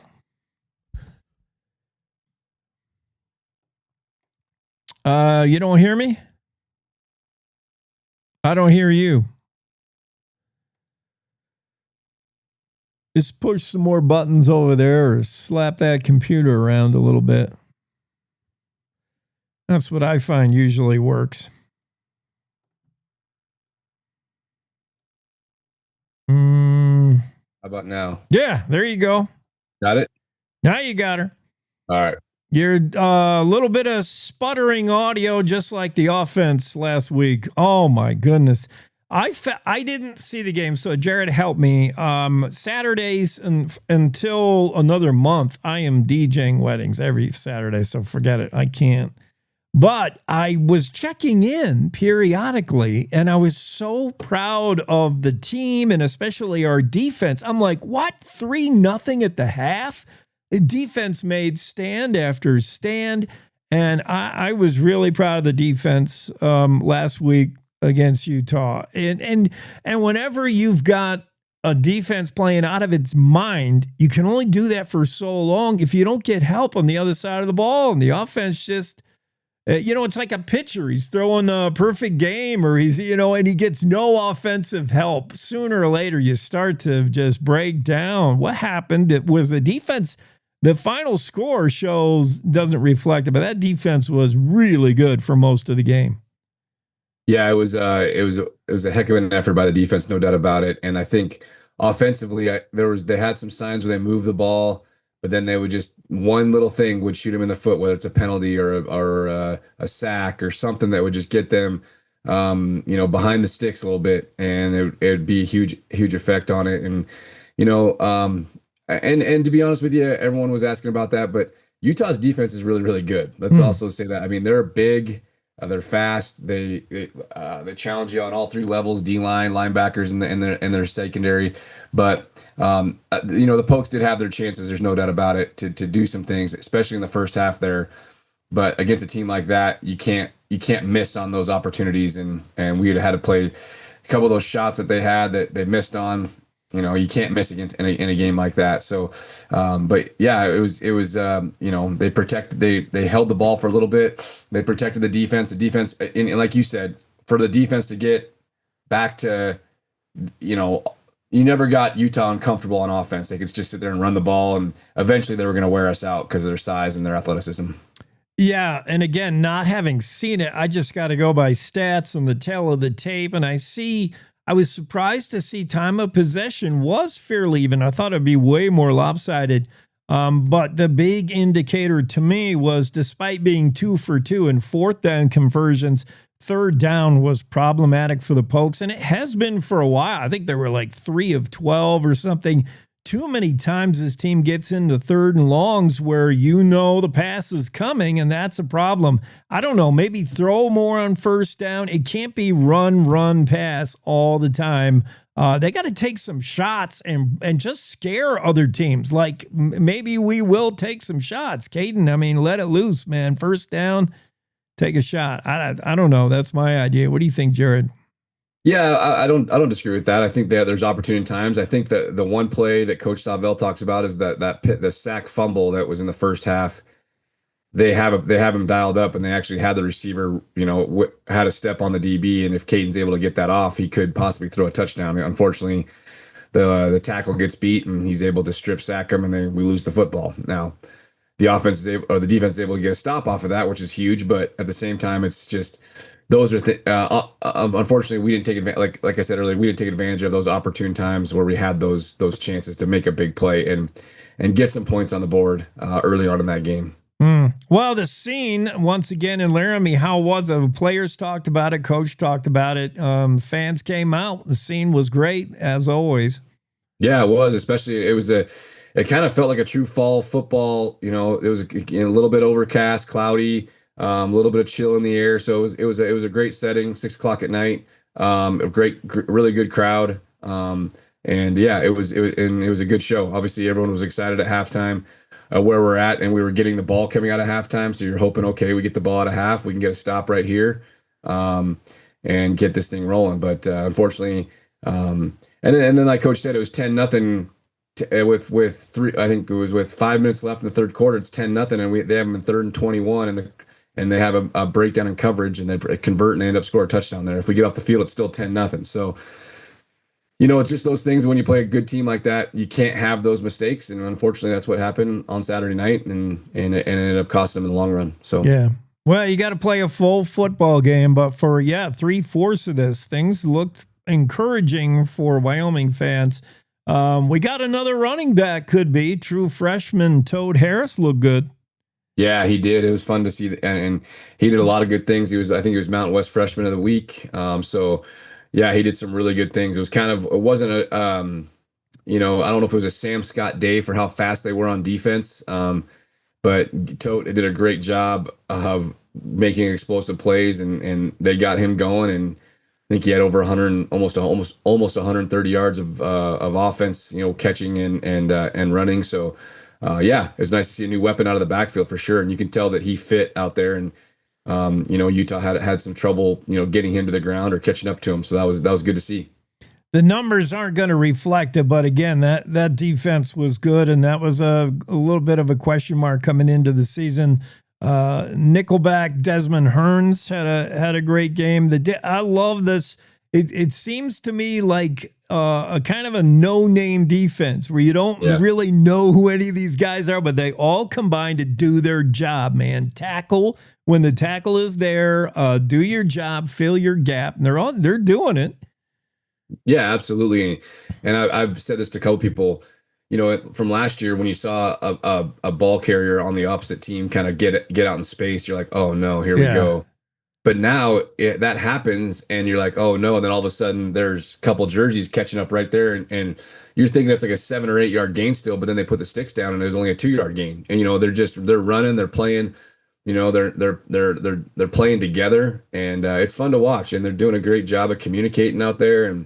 And Utah definitely, there was a lot of offense they saw against Utah as far as unbalanced 7-0 linemen, spread you out. They saw everything. And so there's a lot of communication that had to happen there. And I thought they handled it very, very well and kept the quarterback in check for the majority of it. He did break loose a little bit there in the second half, but they kept under check definitely a lot better than they did last year when we were down in New Mexico. Yeah, not the end result in a win, but something to build on, and certainly yet another example of a ranked team coming into Laramie and going into the locker room at the half saying, who are these guys? Like these brown and gold, like we don't want to be here, man. There's been plenty of top teams that have come here and said the same thing after a half of football. Like, this is tough. Utah bumps up to, I think, ranked 16th after that win. So Wyoming played every bit with this team for a good majority. What about this week? Another ESPN game, because this is a huge matchup. Anytime you're talking about Prime and one of his football teams, CU, Buffaloes, Wyoming, very familiar with this team, but not familiar with a quarterback. We don't know who it's going to be. They got a revolving door at quarterback. I still don't think Prime has divulged who he wants there. If it's going to be Ryan Staub or the other kid that started, I don't know who. Does it matter, though? What do you got to work on with Buffalo? Colorado's had its own difficulties post Shadur Sanders. The offense has looked up and down. The defense has not looked good. They got problems in Colorado. Can we exploit them? Yeah, I think we can. I think it's about, being able to get a good start fast. I think, they have had a hard time stopping the run in the first 3 weeks, and that's been evident if you look at the numbers. So hopefully we can find some matchups to exploit them there, and then on offense, they're kind of one of those teams that if you give them any type of success, they're just going to feed off of that, and but if you can keep them in check, and they'll get frustrated, and I don't want to say quit, but at the same time they're going to get really frustrated and kind of do some things uncharacteristic. So hopefully we can keep that thing going on defense. Obviously they're going to be super, super talented. I mean, there's no doubt about that. There's going to be talent on the field, and they're going to try to play the game in space as opposed to Utah wanted to play it in a phone booth. And but at the same time, I think that there's going to be chances for us to make plays. Obviously, we don't know what quarterback is going to play, but Coach Salvell made the comment, really their offense doesn't really revolve. It doesn't matter who it is. It's their offense doesn't change really. So, like I said, I think if we can get off to a fast start and get things going down there, and I know there'll be a great contingent of brown and gold down there, that's for sure. And hopefully we can take over that stadium. So. Yeah. Jared, you bring up a point. Isn't it funny how a team reflects its leader, reflects Prime? If this team gets to strutting and touchdown celebrating, it can get out of control. But if you punch them in the mouth early, you can really sour the Buffs. I think I see that too. 100%. Yep, exactly. And I think that's why I think it's got to be a great start. They're licking their chops after last week's, they're Houston 1-2. Beat them up, right? Yeah, Houston beat them up, and they and I think Coach Prime called them out a little bit, so they'll be coming back. I bet they'll come out hot and strong. But if we can take their first punch and not allow them to get anything going, and then they're going to be oh boy, here we go again.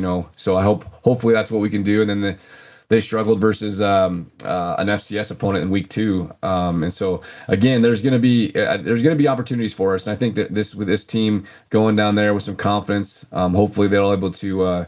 And we came out pretty healthy, so I think that was a big thing. That was the biggest concern I had after the Utah game, is coming out healthy, and I think we did that. So I'm excited. I'm excited for this game this Saturday. Yeah, hopefully the Pokes get off the bus, as they say, when you're visiting, and they're ready to play. Hopefully the fans are ready to watch it. Don't stay out too late on Friday. This is a late start, late kick. Yeah. On ESPN, 8:15 Mountain Time start. So we're going to be playing into the dead of night. Woo!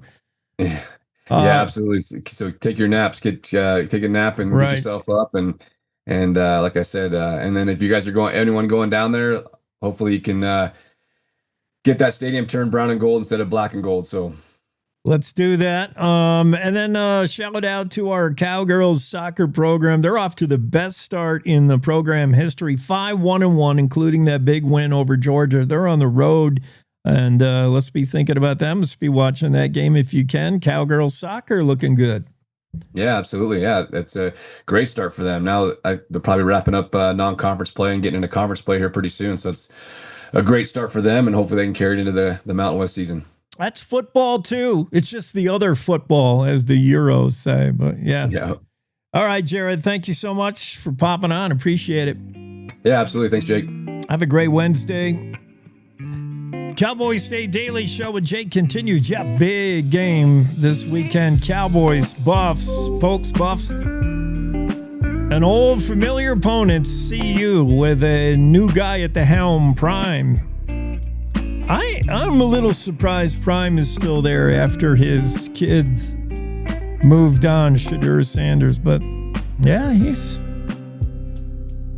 still there. It's not the same Colorado team it was yesterday or last year, but they're still tough. Tough opponent, tough to win on the road anytime. 8:15 kick. It'll be on ESPN, or you can listen to the usual folks cover it for you on Pokes, University of Wyoming Cowboy Radio across the state. Many radio stations will be carrying that game. So maybe you watch and listen locally. I don't know, however you want to do it. Saturday matchup, ESPN, 8:15 kick, Mountain Time. Buffs, Pokes. Final hour of the show coming up. We still got a lot to do. Lots of guests. Going to get even busier. Dreaming of a 3-day week. We got to talk about that too. The future of working in the United States could be a 3-day week because of AI. Already in Europe, though, they're on a 4-day week. And look at us in America working too hard, right? Cowboy State Daily Show continues. It's time to take a look at what's happening around Wyoming. From the Cowboy State Daily Newsroom, I'm Wendy Kaur. A 29-year-old hiker sustained serious injuries after being attacked by a bear in Yellowstone National Park. Cowboy State Daily's Andrew Rossi reports that the victim was hiking alone when he encountered the bear 2.5 miles from the Pelican Valley trailhead. And he wasn't able to deploy bear spray until the bear was on top of him. And once deployed, the spray drove the bear off. Tuesday's incident was the first human-bear incident resulting in injury in Yellowstone in over 4 years. A 22-year-old stationed at F.E. Warren Air Force Base faces a felony charge after allegedly pulling a pistol and threatening to kill another airman during a drinking game off base. The incident involving Dionito Bauzon happened more than 7 months ago in February at a Super Bowl party, but the Air Force has just turned the case over to the Laramie County Sheriff's Office because it did not happen on base.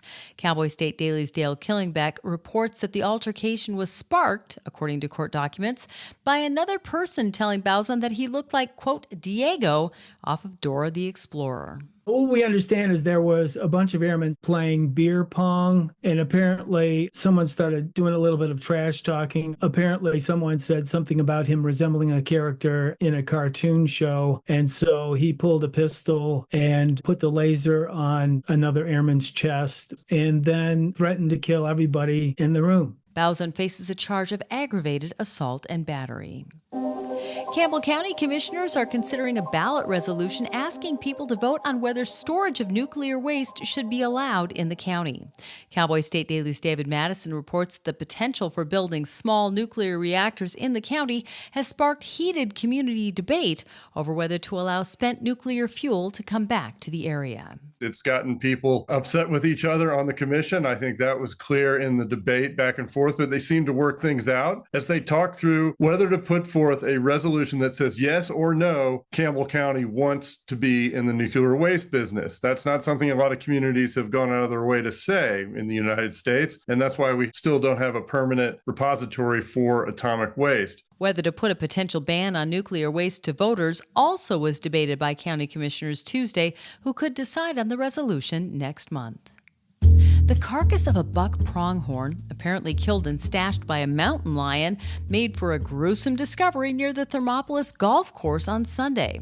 A mountain lion advocate and an experienced mountain lion hunter both told Cowboy State Daily's Mark Hines that stashing food so close to humans seemed typical of a young, inexperienced cat. I talked to a guy who's been hunting mountain lions forever, kind of up in the Jackson area. They said this sounds like typical behavior of a subadult male, a young male that doesn't have a lot of experience. Maybe was getting pushed out of the prime areas by more dominant males and didn't have any choice. So that's why he ended up down by the golf course to begin with. Wyoming Game and Fish personnel confirmed that they trapped and relocated a young mountain lion that evening.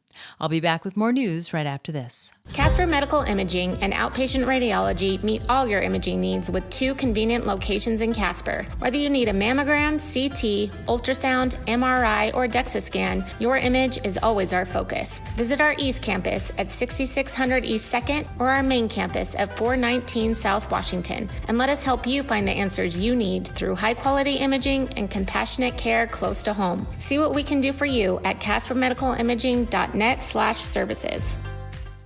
Well, fall doesn't start for another week, but Wyoming's trees are already bursting into vibrant colors. The window of opportunity to see it all is small, but spectacular. Cowboy State Daily's Andrew Rossi reports that anyone who wants to see Wyoming at its most colorful will want to plan and prioritize. As you follow the map and as you follow as these trees reveal their colors, it starts high and it goes lower. So when the aspens have already peaked and there's no color in places like Yellowstone and Grand Teton, that's when the cottonwoods and the dogwoods are going to be reaching their peak colors in eastern and central Wyoming in the Bighorn Basin. So there's no one specific time and no specific place to go to if you want to see peak fall colors. So it's kind of a smorgasbord of options, but if you plan and prioritize, you can see fantastic color anywhere you go, but some places, as I said, are already peaking, so sooner the better. The most colorful time of year doesn't last long in Wyoming, so it's best to get out and about before it's too late. And that's today's news. Get your free digital subscription to Wyoming's only statewide newspaper by clicking on the daily newsletter button at cowboystatedaily.com. I'm Wendy Corr for Cowboy State Daily. For a Native American child living in poverty, opportunities are limited and filled with obstacles. Generational trauma, poverty, and a disconnect from their culture. These children are looking for a new direction, a chance at a better life for their families and communities. At St. Lebre Indian School, Native American children get that chance. I like that they try to keep us safe. I do feel safe here. My favorite thing about Lebre is how they incorporate our cultural values into our everyday education. St. Lebre is more than a school. Here, every child gets the education and tools to become the change makers of tomorrow. Graduating from Lebre will allow me to attend bigger universities and colleges through their scholarship programs. Learn more about how St. Lebre is helping lead our children to a future that is proud, prosperous, and free. Learn more at stlebre.org.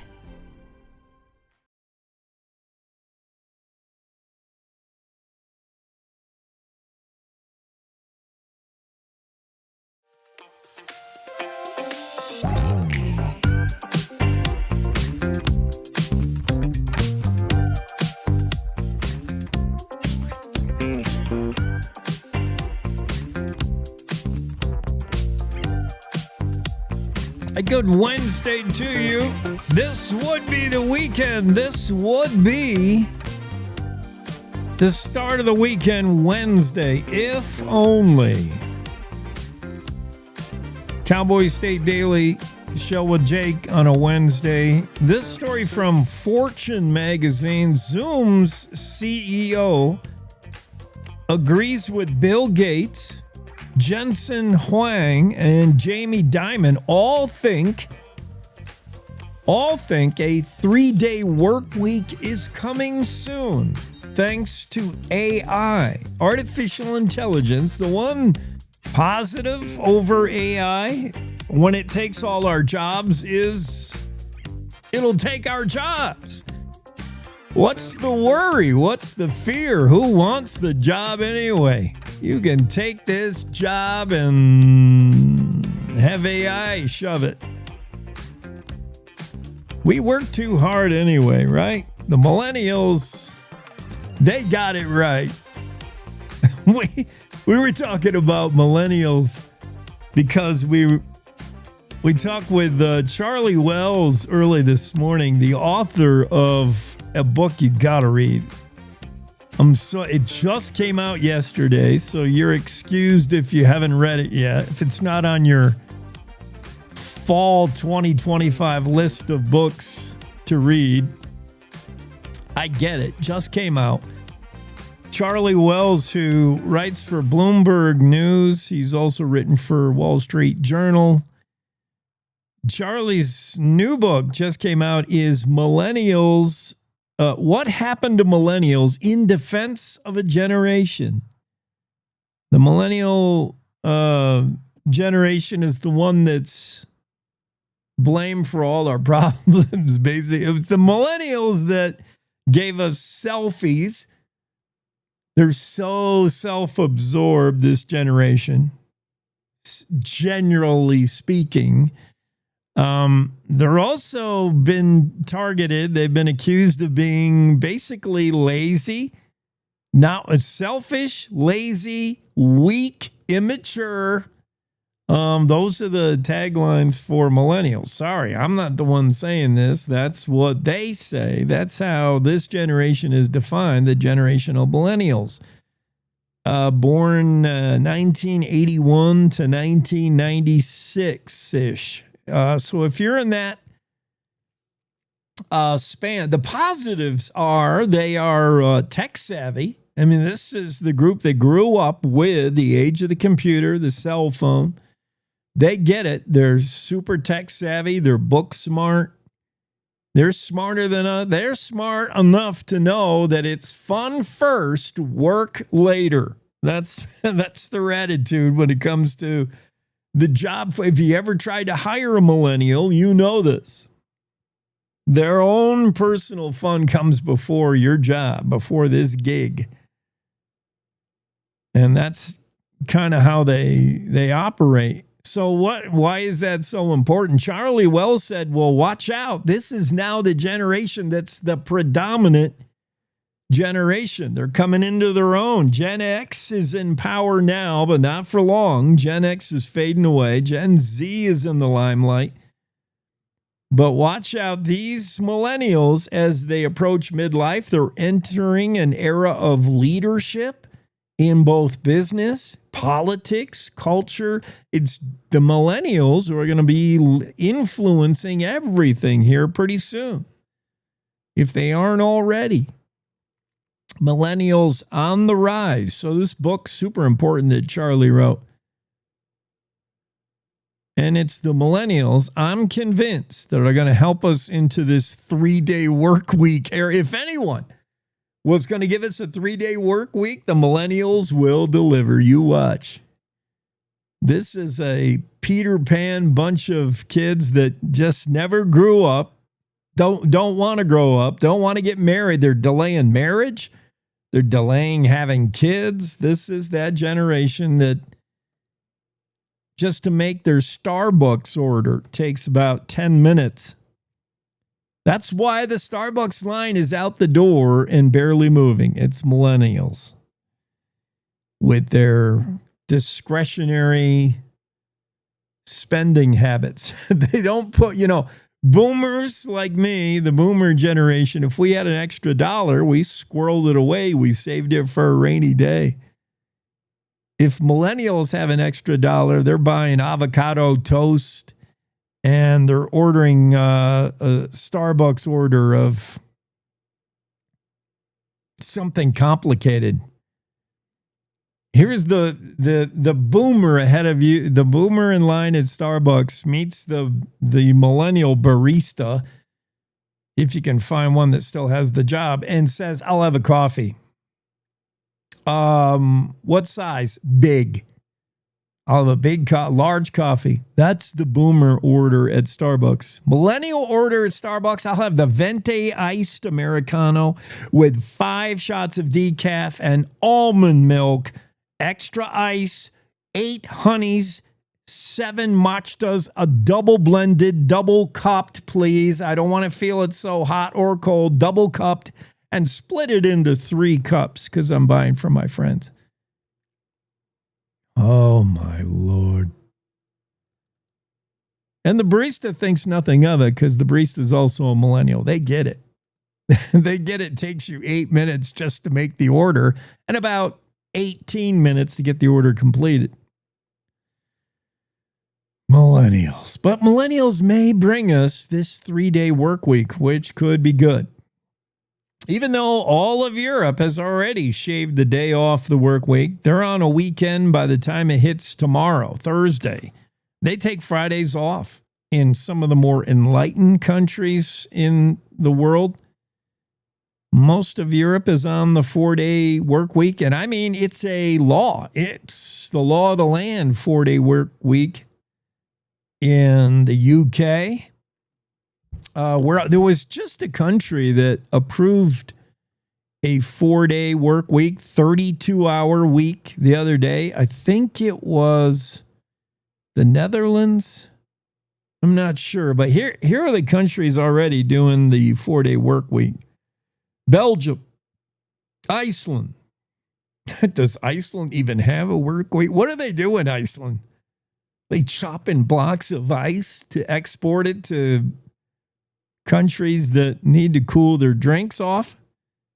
Iceland. I can't imagine anybody has even a regular cubicle office job in Iceland. Aren't they all on some kind of whaling expedition, harpooning whales in Iceland? Like, they don't do a work week in Iceland, do they? Maybe. Japan's doing the 4-day work week. And Japan, boy, nobody hustles like the Japanese. They're serious about working. They're on a 4-day work week.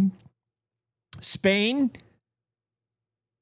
already got a 3-hour siesta in the middle of every day. They work for a couple hours, then they take a big old nap, and then they work for a couple more, and they do a 4-day work week. And they have like 5 weeks of paid vacation every year. They spend a month on vacation, on holiday.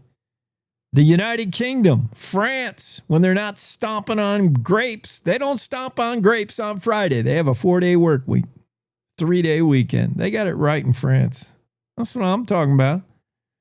Germany, New Zealand, and the Netherlands recently also adopted a 4-day work week. But America could have them all beat if it comes true. If AI truly takes our jobs, the 3-day work week, 4-day weekend, does that not sound good? Is being predicted by CEO of Zoom, Eric Yuan, predicted that AI chatbots and agents and other artificial intelligence advances in the workplace will have us all working less and the robots working more. And who cares? Robots don't need time off. Well, I like where this is going. And if any generation was going to usher in the 3-day work week, it's those millennials. They never liked working anyway. Cowboy State Daily story from Jackson Walker. With food benefits coming up $3.5 million short. Actually, the actual number is $3.4 million. Some Wyoming agencies are sounding the alarm. It was part of the Big Beautiful Bill Act signed in July by President Trump. Buried in that 1,000-page bill was federal government's decrease in funding the state food assistance programs, or SNAP. In Wyoming, it means the state will now be required to cover 75% of the administrative costs for its food stamps programs. That's an increase of 50%. Is the state prepared to do it? Not really. This is going to be difficult. Many in the state sounding the alarm. The Wyoming Department of Family Services confirmed to the Cowboy State Daily that this would roughly account for a $3.4 million gap that must be covered somehow. In fact, when they go ask for more money, which will be October 2026, they're going to be looking at an additional $3.4 million to fund SNAP. Tom Laycock, Associate State Director for AARP Wyoming, told Cowboy State Daily the $3.4 million amount represents a significant hurdle and potentially places the program in jeopardy. Tom said there's roughly 12,500 kids on SNAP now, and there's also obviously seniors. Of Wyoming's SNAP recipients, 44% are children, 18% are seniors. They're going to be hit hard by this funding gap. $3.4 million shortfall. We'll explore that story in just a bit. First, we got to take our first break of this hour. We'll be right back with more on the Cowboy State Daily Show with Jake. To the Teton Range, Cheyenne to Sheridan, Rawlins to Ralston, Cowboy State Daily Morning Show covers the state like no other radio show or podcast. We love Lovell. We're eager to share the stories of Story Will Crow About Crowheart and Yodel Over Yoder. Whether you make your home in Sweetwater, Chugwater, Powder River, or Green River, the Cowboy State Daily Morning Show will make you feel right at home. Jeffrey City, Atlantic City, we see you. Little America, Big Piney, you're on our radar. Howdy, Wapiti, Meeteetse, Shoshone, Ten Sleep, good morning. Welcome, Torrington, Riverton, Wheatland, Lusk, Lingle, Lander, Timber, Casey, Kerwin, Moorcroft, Mountain View, Moose, Fort Bridger, Fort Laramie, Fort Washington, Hannah, Hudson, Hewlett, Dayton, Daniel, and DuBois. We are east of Weston, west of Midwest, north of Newcastle, and south of Sundance. Border to border, we love Wyoming and every one of its communities, bar none. This is the Cowboy State Daily Radio Network. Nestled between Casper Mountain and the North Platte River, you'll find the heart of Wyoming, with a bustling downtown centered around our outdoor haven. Casper is for adventurers, freedom seekers, and rule breakers who find beauty off the beaten path. So if touchable history, a vibrant community, and uninterrupted outdoor recreation define your travel itinerary, allow us to welcome you to the one and only Casper, Wyoming. Plan your trip at visitcasper.com. All right, look at you taking the stairs. Who are you? We're your lungs. We are proud of you for quitting smoking, but you still may be at risk for lung cancer. A routine cancer scan can detect it early when it's more curable. Good to know. Well, I gotta go somewhere. So do we. Listen to your lungs. Get a routine screening that could save your life. Talk to your doctor and learn more at savedbythescan.org. I think I finally found. Hey, how you doing? Hey, Mason. Hey, Mason. Got a new house. It's looking pretty cool so far. A place that I call home. I'm teaching Louise how to cook some lasagna. It only takes a spark to make a fire start. The Dutch.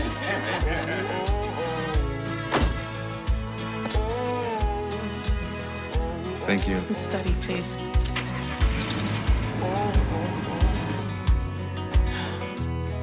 I think I finally found a place to make my own. A place that I call home. This place that I call home.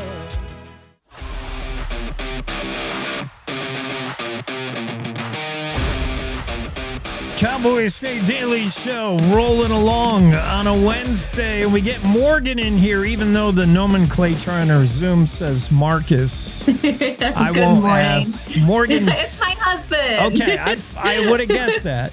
I also have to know who got sent outside. I had to mute you because you were like, it's got to be a dog or the husband. Like Both. It was both. Take them outside. I love it. Morgan Faber, is that how we're going to say your last name? That is correct, yes. Okay, awesome. I love what's going on down there in Pinedale. This sounds like, it reminds me a lot of what's going on in Old Bills, and you've probably worked with the Community Foundation. I don't know. Tell me first, before we talk about the race, I'm excited about the race to race. Yeah. Foundation 23, bringing together more than 40 nonprofits. What does Foundation 23 do down there in Sublette County? 23 Sublette. Exactly. Yeah. What are you doing? Foundation 23. Well, Jake, like you said, it's very similar to Old Bills. It's similar to the Lander Community Foundation. We're not reinventing the wheel. We just want to find a way to help nonprofits here in Sublette County. We have some amazing organizations here in this county, and we started Foundation 23 in 2022 to tie in with the Pinedale Half Marathon to help raise money, create a match pool. And we have some amazing match pool donors that set aside funds that during our giving campaign, as people donate to participating nonprofits, their donations are matched from our match pool donors. So, like I said, we started in 2022. That very first year, we raised just over $48,000, which for our first year, we thought was amazing. Last year, our third year, we raised almost $195,000. So it has grown so well, and it has done so much good here in Sublette County. Yeah, you're finding out, and what Foundation 23 does, as Morgan explains, is finding a need. There's always a need. There's nonprofits that need funding, and then finding the donors, and that's a philanthropist and celebrating philanthropy and people who want to give, and putting these two groups together. And man, when you do it around an event, which is a race that's been around for, 20-something years, right? They've been doing this race. 21 years, yeah. And now this will be the fourth year that you're involved, getting behind it, making a fundraiser out of it. It is a perfect marriage. Everything's coming together. $195,000 last year in Pinedale, in Sublette County. Wow. And we're on track for more. I mean, this year we have, our match pool is $92,500 of match funds.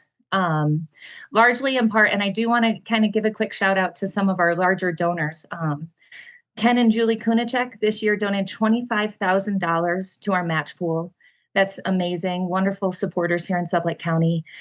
We had Mike and Tammy Crossan and Joe Crandall each donate $10,000 to the match pool. So big kudos to them. I mean, we couldn't do it without our donors, obviously. For sure. I saw a lot of names that I swear were in Teton County not long ago. They may have migrated they might down. have been, yeah. We're spreading the love a little bit down here to the south. Oh, yeah. So explain what the matching grant means. I mean, basically, it's going to make your dollar donation more powerful. What's a matching grant? How does that work?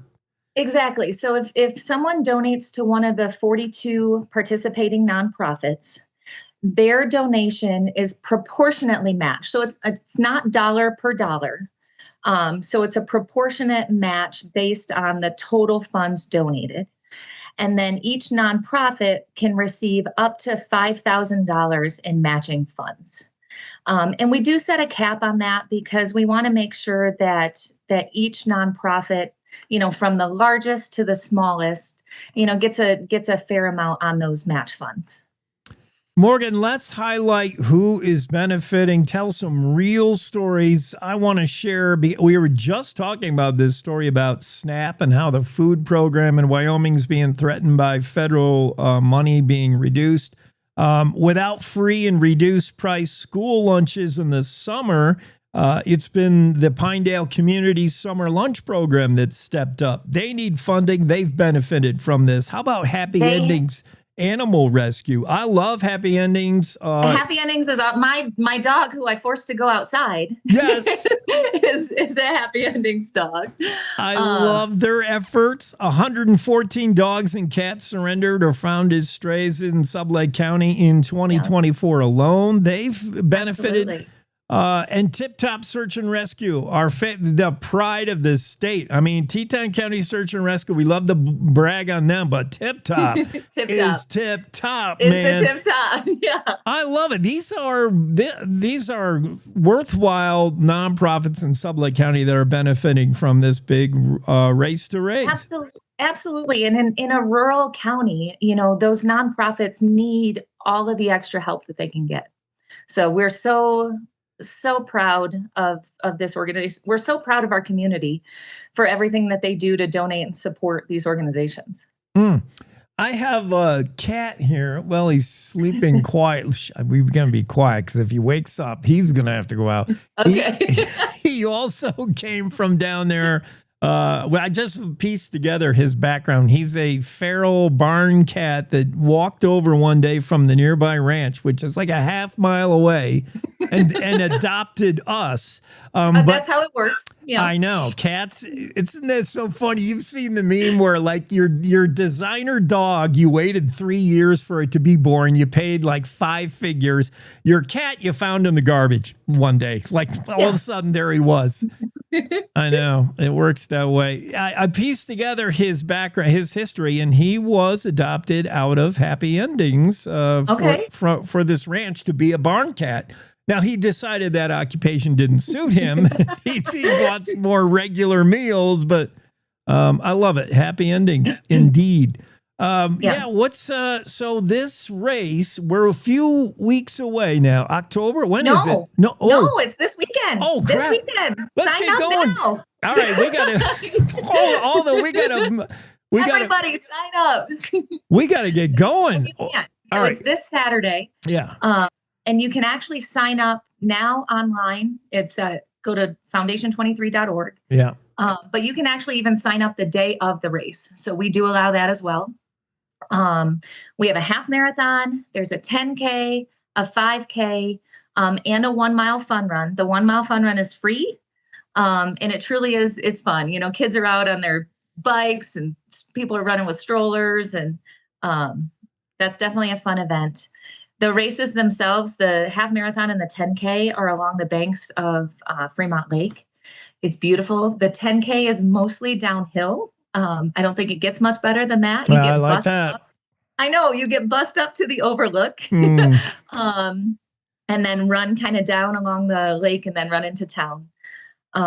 It's only $55 to enter. It includes so much stuff. So you get an event shirt, you get a finisher medal, you get a beer ticket from Wind River Brewing. So celebrate your finish. And then the Lions Club puts on an amazing barbecue cookout after the race, and that's free for everyone to take part in. I like that. I know. Yeah. So the race existed and has been popular in the Pinedale area for a long time, but now attached is Foundation 23, making it a big fun race, making it a big party. My idea of the race, yes, is downhill, hoverboard, followed by a beer and barbecue. I like the way you're doing it. No hoverboard yet. We don't allow those. But yeah, you can just coast, run and coast down into town. 10K. And then, like you said, the nonprofits, happy endings, like we were talking about, they're going to be set up outside Rendezvous Point where the race is. Maybe you could find another furry friend to adopt while you're there at the race. So I like it. Tell me about there's another Foundation 23. It isn't just this race. You're doing things as soon as the race is over, you're probably planning for the next one, but there's always something going on. Foundation23.org. Tell me about Callie's Helping Hands. What's that about? Callie's Helping Hands, that is our nonprofit appreciation. So like we said, we are so grateful for the organizations that we have here. Callie McGee was an amazing individual here in the Sublette County area. And unfortunately, we lost her at a very young age. So this event was created in her honor because she she exemplified everything that these organizations are trying to do. And she was a huge part of the different nonprofits here in Sublette County. So it's only fitting to have this event in her name. And what it is, it's our nonprofit appreciation. We invite all the nonprofits in Sublette County to come celebrate their achievements. We do award all of the grants from the Foundation 23 Giving Campaign at that event. But it's just a wonderful way for people to get together and kind of pat themselves on the back for everything that they do here. It's open to the public. We encourage the public to come to really get a chance to see all the amazing organizations that we have, how they can get involved, how they can benefit from what's here in the county. So yeah, that is November 12th this year. So people can put that on their calendars too. All right, but there's urgency about the race. It is urgency, yes. It's now, man. This weekend, September 20th. Find out more, foundation23.org, building a stronger community. Foundation 23, Absolutely. The race to raise. I'm excited. Still time to get involved and get in the race and give. You'll have a few days after the race also if you forgot to give. I love it. I love what you're doing. Sublette County. Giving campaign goes through the 27th. So a week after the race, just, for those procrastinators, you can still get those donations in. Cool. And then if you do sign up for the race, $5 of your sign up fee goes toward a participating nonprofit of your choice. And that will be matched as well. So excellent. Do we got to dress up for the race? You can if you want. Costumes are always welcome, but not required. All right. And you'll be given a race number. It'll be all official. 10K, 5K, Absolutely. Walking race and downhill and a half marathon as well. And then, for the real race. All right. You want to get all serious about your racing, you go right ahead. Hey, we have people that even walk the half marathon. We let them get it. We let them get an early start. And then that way they can get out, still get the miles in, enjoy the beautiful scenery, and support a good cause. Yeah, and not feel guilty about the beer and barbecue after you burn calories. Exactly. Earn it. You got to earn it. Getting out there. Should be a beautiful day for you. I love that too. It's going to be gorgeous. Yeah. Fall color, September 20th. It's Race to Race, foundation23.org. That's going on in Pinedale this weekend. Get down there. Do it. Thanks, Morgan. We'll see you there. All Thanks, right. Jake. Cowboy State Daily Show continues. Let's take a final break and a race for the finish line, as they say, right after this. Wyoming is the Cowboy State. From corner to corner, there are so many stories to be told, and more cowboys and cowgirls are turning to the Cowboy State Daily News team to keep them in touch with what's happening both locally and in other parts of Wyoming.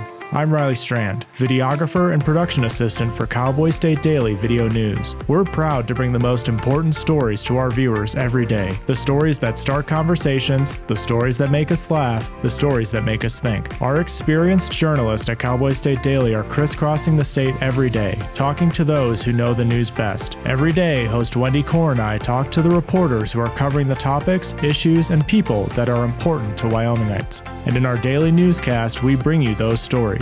Tune into the Cowboy State Daily Video Newscast every morning, only on cowboystatedaily.com. You're listening to the Cowboy State Daily Radio Network. Wyoming is a place of unlimited potential, a place that inspires us to dream. Since 2014, Wyo Lotto has given back over $180 million to our great state through transfers, winnings, commissions, and more. Dollars that have gone directly into your cities, towns, and counties. Dollars that have changed lives and set dreams in motion. Thank you, Wyoming, for a legendary 10 years. We can't wait to dream up what's next.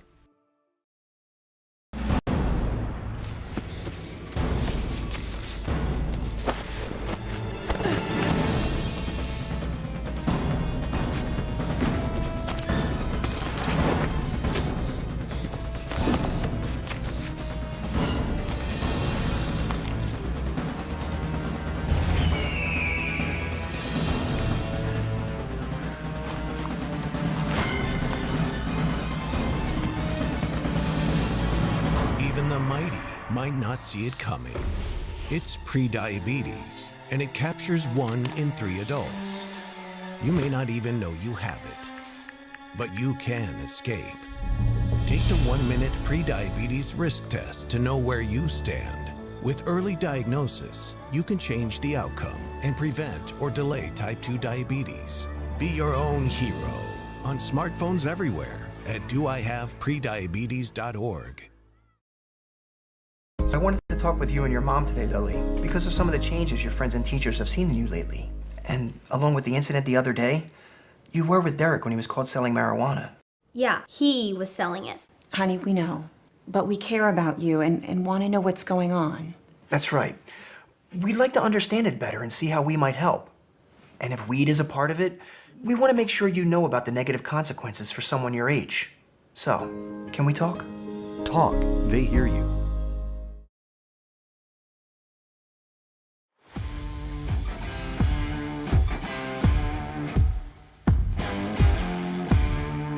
Cowboy State Daily Show with Jake, Wednesday. Hi. Good to have you with us. We heard from one of our listeners. By the way, you can always give us some feedback here on the show, including Ron's feedback, which is, how do I get off this crazy thing? Ron said, I wish to not receive this podcast. How do I unfollow? That's disappointing news, Ron. You hurt my feelings. I don't know this podcast is sent to you in any fashion. If you didn't want to receive it, you shouldn't be subject to me. Let's just say that. But if you do have some other feedback you want to share with us, feel free. 307-999-TALK is the studio line. 307-999-8255. Text me. Let me know what you're thinking. We did get a text from one of our listeners who said, how is a 3-day or 4-day work week going to work for people in the agriculture industry? Yeah, that's not going to work. How would AI help make a 3 or 4-day work week for agriculture, farmers, ranchers? Yeah, there's going to be a huge segment of Wyoming laborers that forget the 3-day work week. You and I both know there are jobs that require 7-day work weeks, and that will never change. No amount of AI is going to fix that. 7-day work week is kind of the norm for those of you doing the agriculture, farming, ranching, stuff like that, other jobs as well. We're just dreaming. We're just, pie in the sky dreaming of a 3-day work week, even though the reality of it not likely going to be seen in Wyoming. The story we were talking about, some top CEOs, the CEO of Zoom. As you can imagine, it's Zoom. Zoom is practically not working, right? I mean, we went through the pandemic where all of us had a 0-day work week. We didn't work. We Zoomed. That's not working. Unless you're wearing pants, you're probably not working. Unless you're a sumo wrestler. But yeah, we were all just kind of mailing it in, man. Phoning it in, Zooming it in. We had like a 0-day work week. So, of course, Zoom's CEO is going to say 3-day work week is coming. So does Bill Gates, by the way. Bill thinks a 3-day work week could be in order. Jamie Dimon, Jensen Huang, a whole bunch of top CEO kind of dudes say AI, not only is it going to take our jobs, but it'll also deliver a 3-day work week. And we did have a listener chime in saying, how's that going to work out on the ranch in Wyoming? It's not. We'll still be working super hard. Let's get to the Zoom room. We got to get Laura Milne in here. And if I press the right buttons, we're going to make that happen. I also want to go back to this day in history. There was a piece of what happened in this day in history that I didn't cover that is truly heroic. What a soldier did back in the 1800s. But first, Laura Milne. Laura, hi. How's Wednesday going for you? Good morning. It's going well. Pretty rainy today. Is it? Where are you at that it's raining? Casper? Yeah, west of Casper. Oh, that's right. Yeah, of course you're in Casper because we're going to talk about Casper in a second. Yeah, I heard Don Day sent you a bunch of rain. It is going to be rainy. Thanks, Don. But We yeah, don't mind. rain's good for us. That'll help. Things are looking really brown out there, so I don't mind That's true. Yeah. a little bit of We're rain. enjoying it. Laura is the executive director of Casper Christian Schools Foundation. Casper Christian School, a 501c3 non-denominational private Christian school serving grades 6 through 12. Before we get into the nuts and bolts again, remind us now, Casper Christian Schools, where are we? Your semester just started. So where are we right now? How many years has the school been going, and how are things? Every year it grows. Yeah. Yeah. So we're in year 5. We opened our doors this year with 112 students. So we grew 44 students this year. Nice. Yeah, we're growing every year about 36 to 40%. So it's a great year so far. Good news. Tuition's about $7,000, but the cost to actually educate each kid is about $10,000. So how do we make up that gap? Well, that's fundraising. That's part of my job with the foundation. The foundation's job is just to make sure that the school is funded. And so we do it through a lot of different things. We have some fundraisers throughout the year, but we're getting ready to have our big fundraiser in November, on November 8th. And what is that going to be? So we do this gala and comedy show every year with a family-friendly comedian or a Christian comedian. And this year our comedian is Jeff Allen. So November 8th, 5 p.m., we do a live and silent auction. Rodeo Rick does our auctioneering. And you just learn a lot about the school and get to come have some fun. You're going to be at the round building? Actually, we're going to be at the Best Western downtown. It's most people remember it as the Parkway Plaza, but it's the Best Western downtown now. It's, I think, 123 West E Street in Casper. All right, coming up November, but we probably got to sign up, be there. We got to do something ahead of time, direct people where to go online to get involved. So if you go to CasperChristianschool.org, there is a ticket link that you can click on and get tickets for it and all the information that you need to know. And if you want tables or if you want couples, or you can sponsor there too, or donate, whatever you want to do. Yeah, sounds like a great night coming up in November, but at any time, the bank vault's open. You can give whenever. Yes. Your giving is safe. What does ACSI accredited mean with Casper Christian School? So ACSI is the Association for Christian Schools International, and it's a pretty big accreditation for a small school. We were the youngest and smallest school to be accredited a couple years ago, and it just holds our schools to a higher standard. We have, Wyoming's got their standards that we have to conform to so we can graduate our students in Wyoming, and then ACSI has a standard as well that is above and beyond. So there's a lot to it, but it's just it's a great organization, a great accrediting organization. Laura, you're the fundraising arm of Casper Christian School, but what about, do you, I'm sure you do you believe in the curriculum? Do you believe in the model, the educational model, what they're doing? I do. Actually, I have 2 kids at the school. I have a freshman and a junior. Yeah. And their curriculum is great. We have a bunch of, wherever the curriculum needs to be met is where we meet it. It's not the same curriculum across the board. English may be one curriculum and math may be a different one, but they really research those curriculums to see the best curriculum academically. And then we teach from a biblical worldview.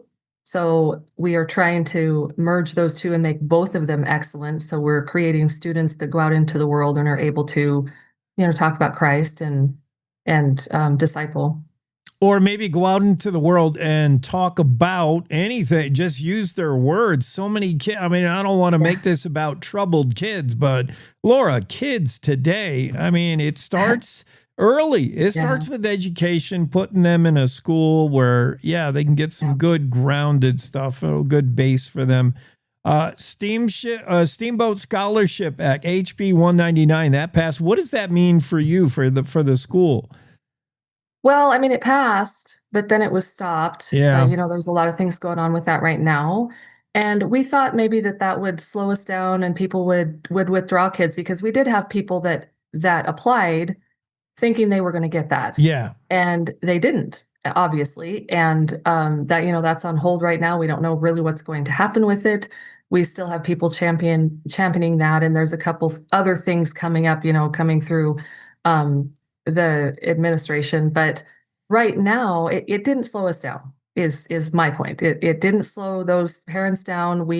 I went to work and we got our scholarship funds raised for our Mountaineer Fund, and we were able to help about 40 students out of all of the 112. We help a few students every year with the Mountaineer Fund, and this year we helped about 40 come to our school. So. Yeah, it didn't slow down enrollment, but I'm sure you had to pedal even harder, Laura, as the foundation executive director. You're like, whoa, we got to raise more money.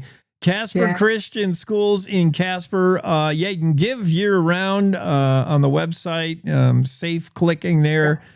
And then tell us again, the event coming up in November. So the fifth annual gala and comedy show featuring Jeff Allen.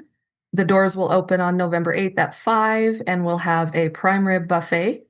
We'll have live and silent auctions, and then just a lot of information about the school. You get to hear from students and hear from parents and hear some, different testimonies and just their experiences with the school and why they love our school. So you'll hear from me too. So. All right. In fact, before that date, as we get really close, for those stragglers who are always late with everything, let's give them a reminder and a nudge and a poke. So come on again as we get real close to that. Will you, Laura? I would love to. Yes. Okay. Excellent. Laura Milne, Executive Director, Casper Christian Schools Foundation. Casper Christian Schools now rolling along in there. So they ought to be, by now they're probably ahead of the game, right? The kids at that school are ready to take their final exams. They're super smart there, man. I hope so. Yeah.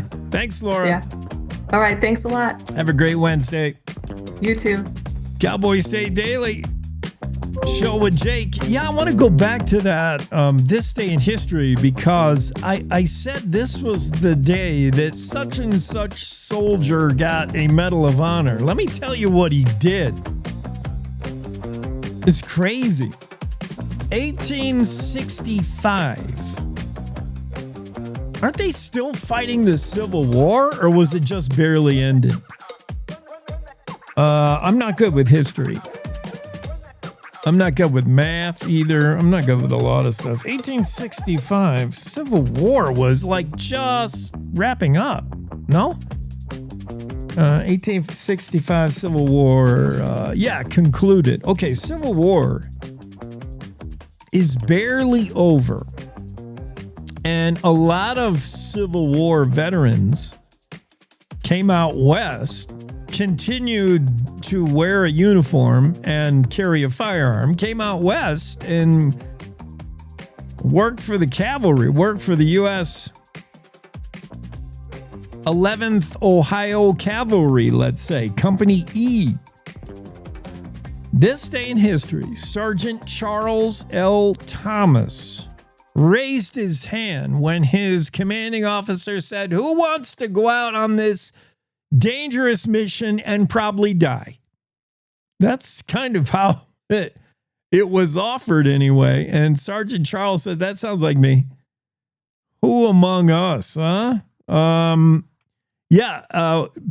General Patrick Connor was looking for a volunteer to, quote, go as a scout, find a lost member of the party whose name was Cole, and bring him to safety, or, as the good General Connor put it, perish in the attempt. Did he have to add that part? I guess he was trying to be totally honest.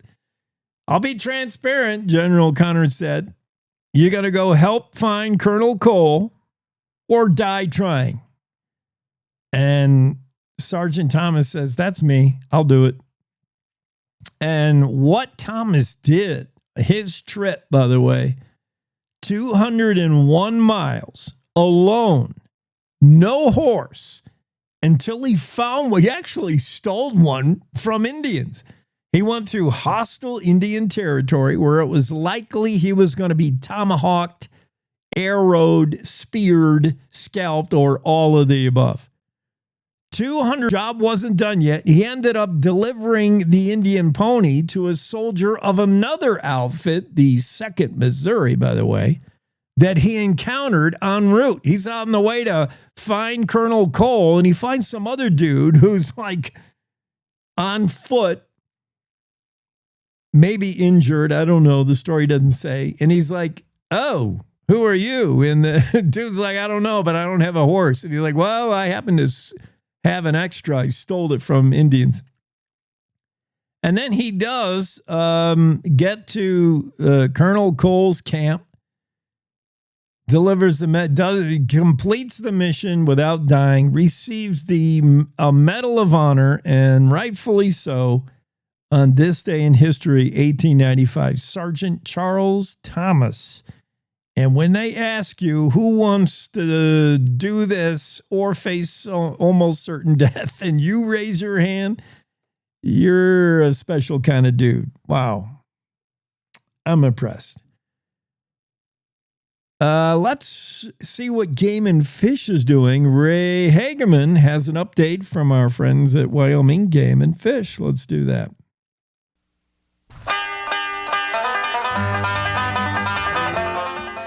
Hunters, be sure to be aware of the danger for fire this fall. That's next on the Wyoming Outdoorsman. I'm Ray Hageman. As fire and hunting seasons converge in Wyoming, the Wyoming Game and Fish is urging hunters to exercise extreme caution with their campfires and to stay out of active and recently burned areas. The national preparedness level is currently at level 4 due to scarce firefighting resources and a combination of elevated temperatures and lack of precipitation, which is creating ideal conditions for wildfires in Wyoming. Fire bans and restrictions are currently in place in areas throughout the state. Hunters are encouraged to stay away from active burn areas for their own safety and the safety of firefighters. A fire that starts and burns through the fall can significantly affect hunting access. And to prevent these impacts, land management agencies may institute fire bans or restrictions. A map of game and fish hunt areas, as well as current fire activity, is available on the Game and Fish website, along with regional information as it becomes available. First, check for restrictions. Before you go camping, check with the Land Management Agency, that's the Forest Service, the BLM, or state lands, to see if there are any fire bans or restrictions in place on those lands. Extinguish completely. Never leave a campfire unattended. Drown fires with plenty of water and dirt, stir up the ashes, and ensure that all remnants are cold to the touch before you leave. Clear the ground of all flammable materials and avoid building a fire under or at the base of a tree. Fire can burn into roots and then smolder for days. If it's windy, don't bother starting a warming fire. Use several gallons of water to fully extinguish fires, not just a water bottle, and remember to keep your chains from dragging on the ground while driving. Those who violate fire restrictions or whose campfire causes a wildfire can be subject to fines up to $5,000 for individuals and up to $10,000 for organizations, as well as imprisonment up to 6 months or both. A responsible party can be charged the costs of extinguishing a fire. Current fire restrictions on game and fish land can be found on the fire ban webpage by going to the Game and Fish website. The Wyoming Outdoorsman is a program produced by the Wyoming Game and Fish Department. Thanks for listening. I'm Ray Hageman. Back to the studio. Cowboy State Daily Morning Show with Jake continues. A big thank you to Laura Milne, who stopped in just moments ago, the executive director of Casper Christian Schools Foundation, the fundraising arm of Casper Christian Schools.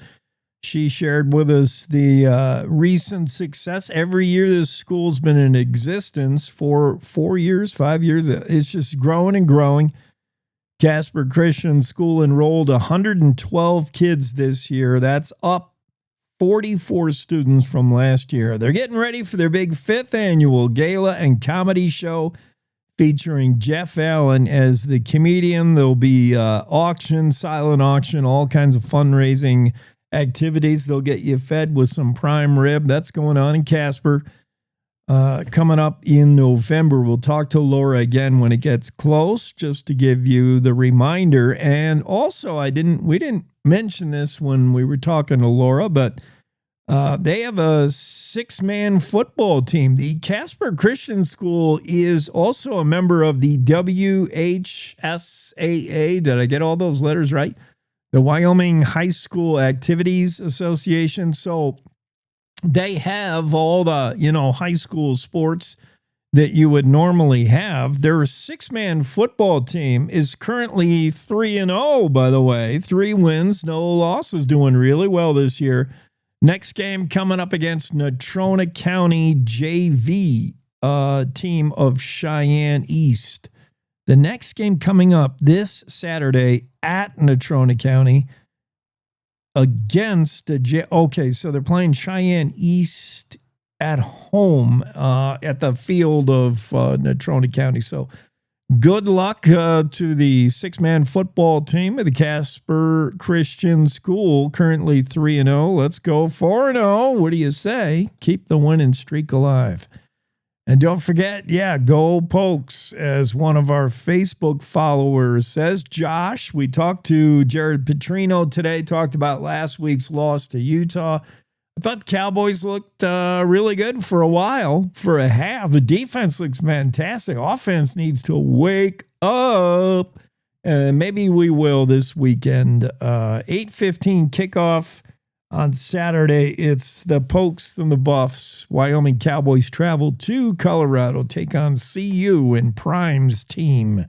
And I think we're gonna give that team a bunch of trouble. You watch. Josh says go Pokes, so do I. Cowboys State Daily Show wraps up here on a Wednesday. It's the weekend on our new 3-day work week. I'll see if I can convince my bosses that the week just ended. Doubtful. If I can't, you'll see me again tomorrow, same time, on the Cowboys State Daily Show. For now, good Wednesday to you. Good morning. This is the Cowboy State Daily Morning Show with Jake. The new way Wyoming wakes